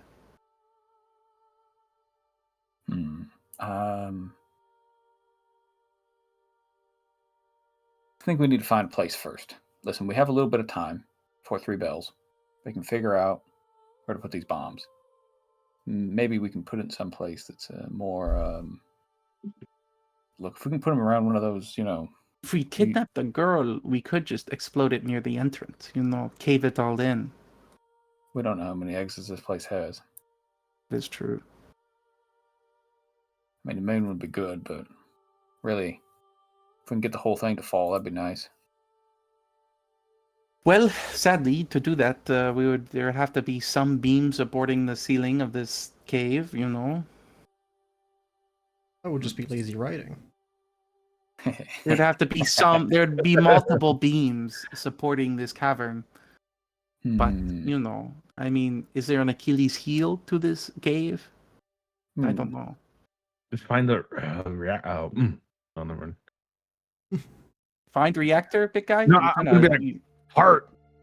Oh yeah. The heart of Heart. this place. That's why You I rip wanted it to- out and squish it. That's why I kind of wanted to talk to the lady. I feel like if I could talk to her and just kind of get her going about her, fucking passions about this, she would just tell me like, "Oh, the coolest place here is You this." just I love grab this." the woman and backhand her. I think that's Jesus. worse. Speak. I think that's worse because if we kidnap her now and find out where it is, that's worse because she gets talked to for everything. Anybody that comes in, they talk to her. I might be able to make her talk, and I'll make my eyes swirl for a moment. Well, hey, if you think you can, then go ahead. I mean, maybe. I don't know. We could grab her too. It's not impossible. But I don't know. I'm just scared that if we grab her, that even makes our time here even less. Because being now honest, we ain't got the long. most important person, listen, I'm so fucking anxious right now. The most be calm. important person will be gone. So I grab Fritz and I start pushing him towards where the lady was last seen. You may go talk to her. You and me. If you can't talk, I take. Hold on. One last thing. We need to get this plan together. Okay. So, when I cast the spell, I know it doesn't last very long. I don't know. I don't know how RP hour is. Whatever, I'll just say it. It'll last about an hour, more or less. She's going to know I cast it whenever it's done. So, we have an hour at that moment, starting. So, we get the information out of her. We figure out where to place the bomb. And, I don't know, get as many people as we can out of here. What? I looked at the rest of my... Hold on. mates. So, Mavros, how far can you reach somebody with your little message thing? about, I don't know, pretty far actually. What? Like, How about while they're going and talking to him, we're taking the cart with the bombs somewhere away, and when we well, I get the have to see information, them. you have to see them. I have to see them. That's worse. Oh my god. It's not like some fucking. Well, I can do it like. I mean, I can do it through a little, like a house wall, but, it's not like, I just need to know where they are indefinitely, and then I can do it. Fuck. Well, they're going to get the information. So me and you are on bomb duty, and then after they get the information, they will head with Lane to go rescue as many people as they can. Actually, yeah. In the meantime, Lane, find out where most of these people are. Figure out the escape plan, right? Oh, hopefully there's only this amount of people in it, but yes, I'll figure it out. God's willing. So Fritz, can you make anything invisible? Just about, yeah. So if I make a big TNT bundle, you can make that invisible? I mean, I can make one of them, yeah. The whole bundle or just one thing? I mean, just one bundle. what if we combine them all so they're all touching? And can you turn That's that a whole DM. thing? I feel like that's a DM question. Shrug DM. I assume I've tried something stupid like this before. Would it have worked? If we make one big bundle, Fritz makes it invisible for an hour. Can I still cast Enlarge on it if I know where it is? I'll make you roll for it, but yes. Okay. But he can make that whole big bundle invisible. Yes, let's say yes. Well, I mean, if you can make it invisible, then it's pretty easy putting the big bundle wherever it needs to go. So, How large are these explosives? I'd say about an individual bundle is about 5 sticks of dynamite, and you have 3. Okay, so like what, 10 pounds or something? I have no idea, but yes, let's say yes. 5 grams, or not grams, whatever. I mean, I could also make you invisible. That can last about an hour as well. You carry him I mean, around. if I can carry all of them around, that should be fine. Can I fit all 3 bundles on my body? Not really, no. Not on your pockets. You would need a pack or something like that. Is there a pack that we have? You have the chest. How could I carry the chest around? Sure. Is it heavy? Yeah, but not so heavy that you wouldn't be able to walk with it. I mean, it's just going to take up both your hands to carry it. Can I see the invisible things that I have? No. He shakes his head. Okay, well, I don't know. I mean, honestly, I could probably set it off. I'm gonna look around and honestly, I think for a moment. Is there any piece of armor that we still have left in the caravan? I mean, I guess your own old armors. Everything you will be wearing when you're not disguised. I take was anybody wearing metal? I think Fritz, maybe? And Say it again. I'm sorry. Were you wearing metal before in your previous armor? No, I wasn't wearing any armor at all. okay, Lane would be wearing armor. Lane, you mind if I take some of your old armor? Suppose. I take about a greave or a legging, and I go into the chest and I arrange it so that the leggings in the middle and all the TNT are kind of wrapped around that one thing.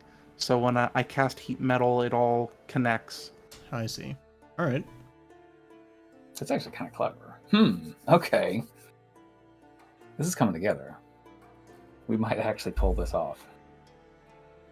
Right, well, if you make the chest invisible, and me invisible, we know where to put it. I can relatively, easily do it in heat metal. So, it's fine. I was saying that OOC, but you know what Fritz will say. That does seem pretty clever. All right. Oh well, my fault. Yeah. So- the Fritz accent isn't far off from my own, unfortunately.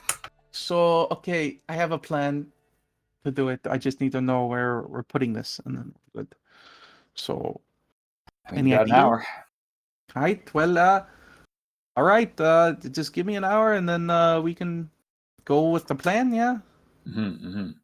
Okay, So within an hour, you guys are gonna go talk to the lady, and then kidnap her, and then so forth. Yes. Yes? No? Yeah. Fritz, I mean, Kaldor? we may not kidnap her. We may just get some information out of her. Okay. But you're doing that in an hour, right? Yeah. Okay. We No. have an hour as soon as we step out of this carriage. I'm worried about these D100s. I mean, is anybody gonna go talk to the lady right now? I am. I was saying, me and Kaldor are, yeah. Let's do that right now then. Okay. You know exactly where she's at. You walk up to the corridor and open a door. She sees you come in holding a piece of paper, writing on it, and she looks back to you and says, "Sorry, I believe I told you I'm quite busy at the moment, so if there's anything that you need, could wait until lunchtime, yeah?" I wait till she starts writing. Or she goes back to whatever she's doing Yeah, for a second. she does. I yeah. close the door and lock it. Oh, okay. She puts the pen down, and then at the sound of the door locking, she looks back at you. I think it'll be okay. Don't worry about it. Power. I'm gonna. You have power. I'm already casting. I'm casting charm. I really hope this woman does not have a good wisdom save, because this all is very contingent upon this one thing. I could have made it into charisma now that I think about it.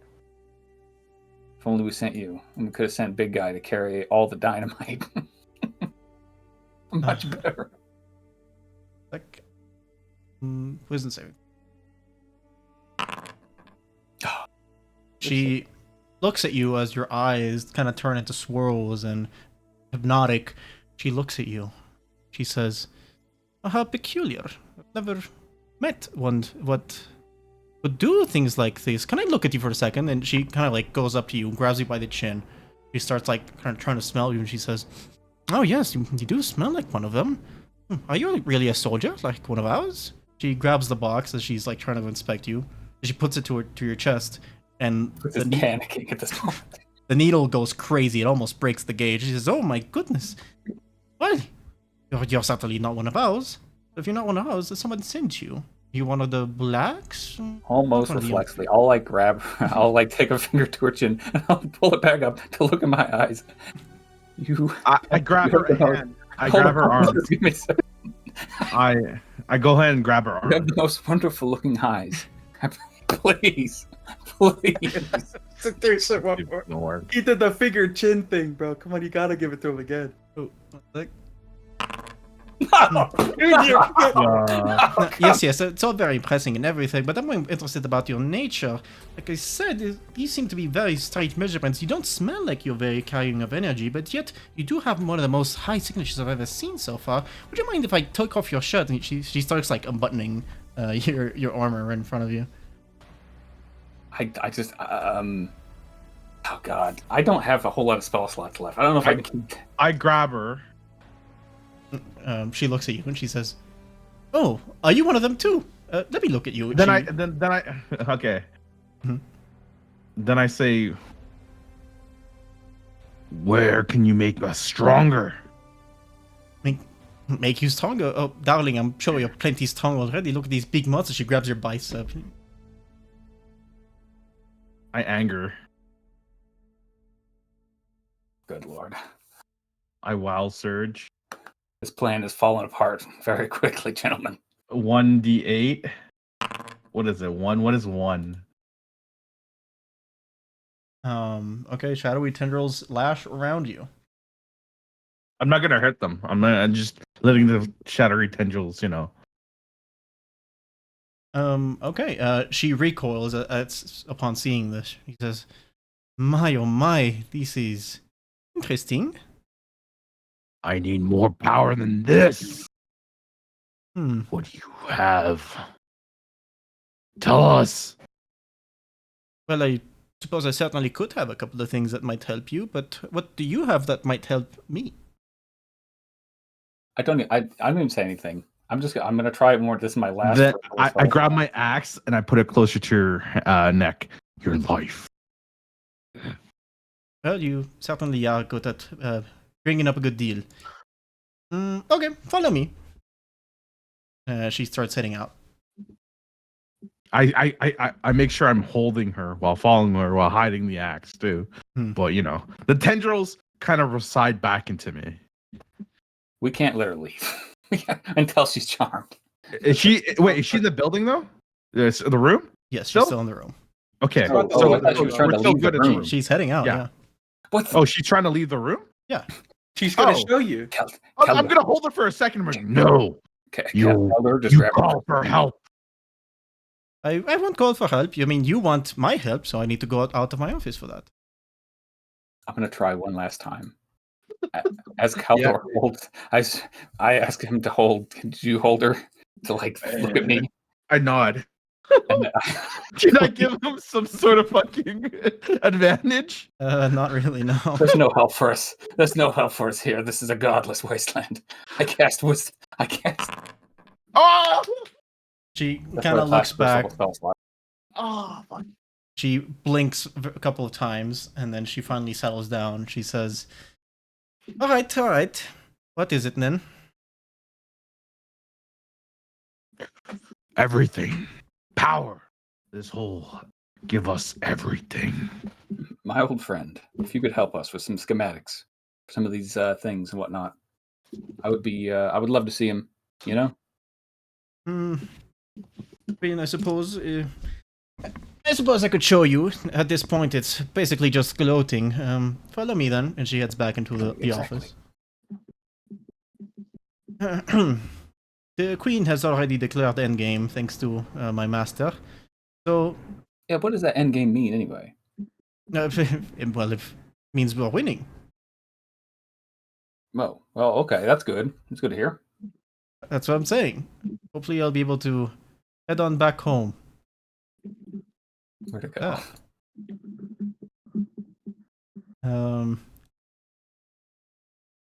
And she, she kind of points you to her desk, and there's probably about 100 different pieces of paper that are schematics and plans and letters and whatnot. She says, "Take a peek." I look at Fritz and just kind of nod towards that. Grab it all. I wink. Can I keep a couple of these? Of course. I've got copies. Perfect. I almost did front. That's perfect. I'd love that more than anything. And I grab a few. I don't know what the limits of the spell are in character. My character is not sure what's going to break it, so he just grabs a few. He doesn't grab everything. He just grabs the ones with the biggest amount of pictures and whatnot. Okay, fair enough. You grab a few, not really paying attention to what the contents are, but more of the general idea. Yeah. And she says, "So, is there anything else?" Or it would be a great help for us if you where's your boss at? You said he was out of town. But yes, I mean, he had to go oversee the assembly of the terrible wrath. Where's that at? Oh, I sure have a plan of a map or something. And she kind of looks around into the table. Says, yes, here. She shows you a map. She says, right here. She puts her finger down. And where she puts her finger down, it says...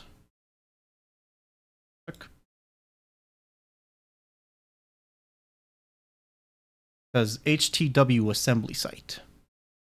That's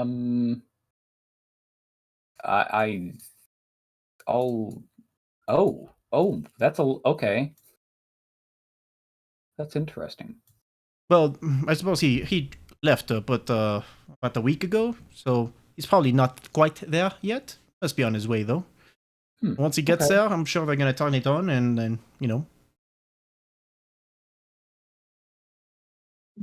And then what? What will it do? Endgame. Oh, well, of course. Yeah. That makes sense. Well, certainly we've been preparing for this for a while. Lot of effort, and all thanks to me, although I'm sure Mr. Strauss is not going to see it that way. It's been wonderful to hear about these things. I've been wanting to see this for a while. I'm glad to have heard about it.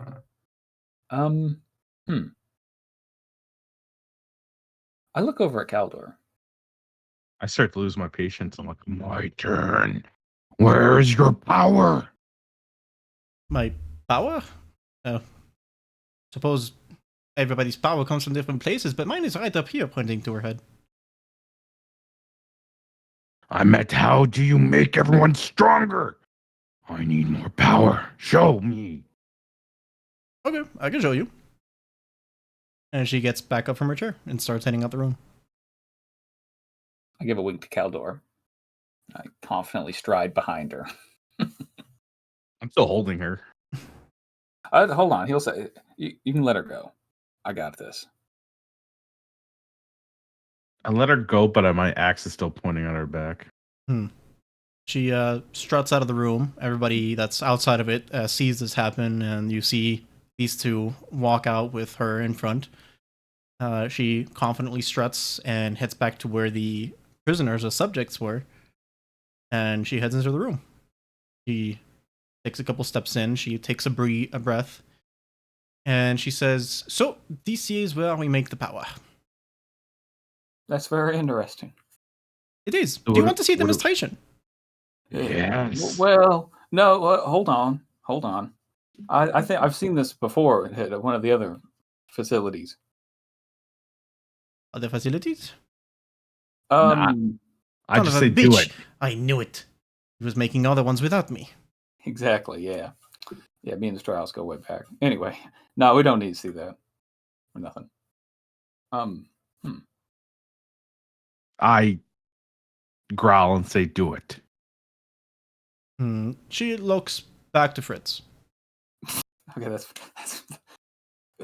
no, just not today. Not today. Don't worry. No.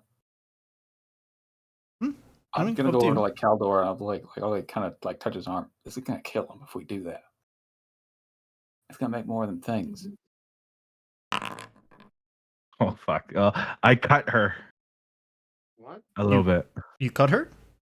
Yeah, on the arm. That might actually break the charm. Exactly. The spell breaks. She recoils a little bit. She draws it in a big breath. Says, "Oh my, that was exhilarating. Oh, can you do that again on command?" Not exactly, no. Well, your abilities are very impressive. Unfortunately, I'm gonna have to go. It was very nice talking to both of you. I grab them. I grab her. You said your biggest power was this. I point at her noggin. That's not very smart.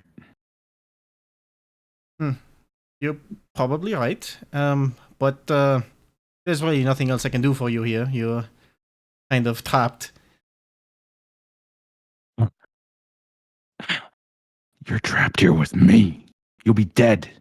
Then I just need to get out. Now do as I say. Close is there a door to this room? I close it and I'm gonna lock it. I'm gonna stand by it. The door gets locked and everybody kind of looking at this. There's still a few engineers in the room. So they all kind of look kind of awkwardly as all this is going down. She waves them to be calm for a second. She says, "Okay, what do you want me to do?" Played by this doctor.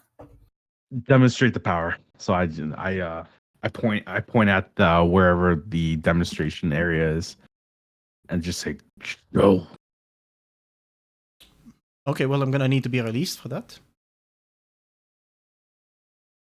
I narrow my eyes and shake my head. Well, I'm afraid there's nothing I can do for you. I require cut her both my again. hands. Yep, she cringes in pain, but she says, "Need both my hands to work this magic."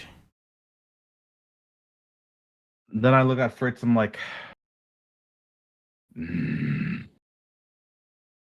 I go to Fritz and go, kill or no? Just knock her out and them. Kill them. As quietly as possible. I knock her out. Okay, make a strength athletics check. Which one? Just athletics. Athletics. Yeah, sure.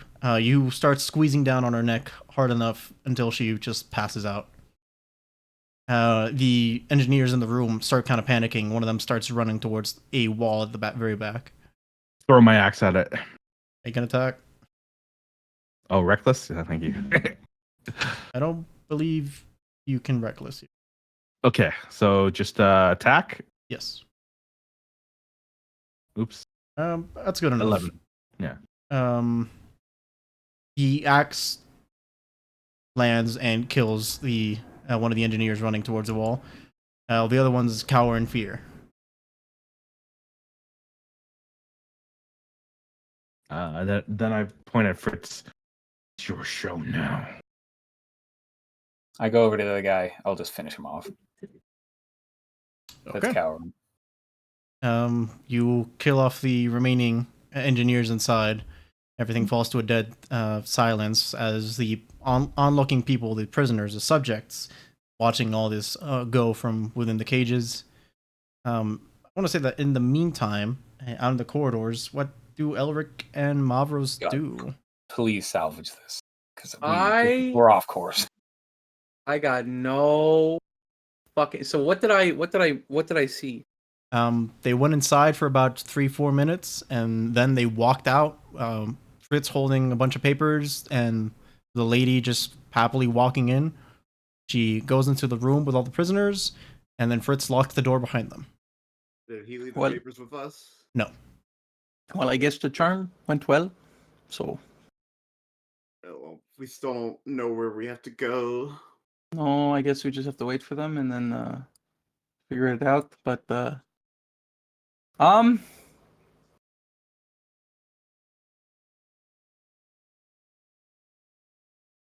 I'm kind of waiting on orders. I don't know. I mean, Wait, can you like write to them inside and see if you can they can tell us anything?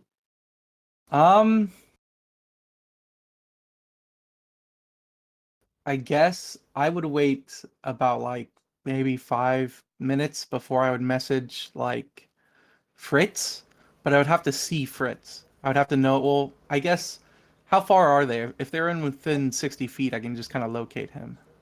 Sure, you're within 60 feet.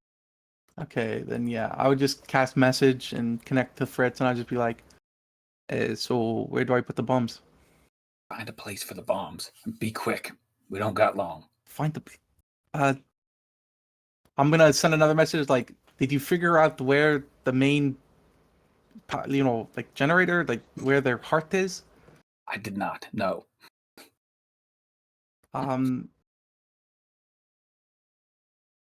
Honestly, I might actually. You know what? I did not. I might be able to. Give me a few minutes. okay. I wish I had disguise self right now. Man, I could disguise as her, and this actually would actually not go poorly. I go out and I go back to her office. Okay, you step on out and you head to her office. Yeah, I'll say wait here to Kaldor as well. I go back to her office. Is there like any like floor plan or something of this place? Okay, you make an investigation check. Okay.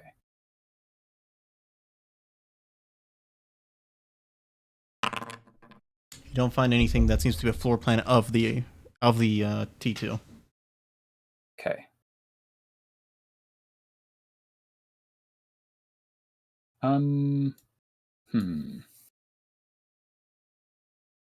I head back out. I'll go back over to the carriage. Okay. You reunited with Mavros, Fritz. Mavros, Fritz, and Elric. You're reunited. Right, so I'm putting the bomb where, Fritz? I don't know. I didn't find any floor plans. We weren't able to ask her. Okay. Well, then the best place would probably be if we split it up, a stick of dynamite where they make the batteries, and then 2, probably fucking, at the entrance, honestly. Put it in one of the machines or something whenever they're going to lunch. I don't know. Yeah, I can do that. Yeah, we could just blow up that whole room. You want me to bring the carriage around? I say we just blow up the whole room. Well, what we could do, at the battery place, put the whole thing in there, big boom, and everything caves in at the back. So that's where they keep all the information, right? Yeah. So I say we just do the 3 big bombs in the battery room, or whatever that fucking room was. That's where the people are. Well, we get them out. We bring the carriage by. We get out the 2 people, and then we blow it up. Okay. Just get just get some clothing, throw it on the prisoners, have the prisoners get in the carriage, and then, we blow it up. You don't even have to disguise them. Just storm out. Who's gonna stop us? I'm gonna kind of look at Fritz and is that good? There's some guys in there we'd killed. They can take we can dress them up in that. Just do that.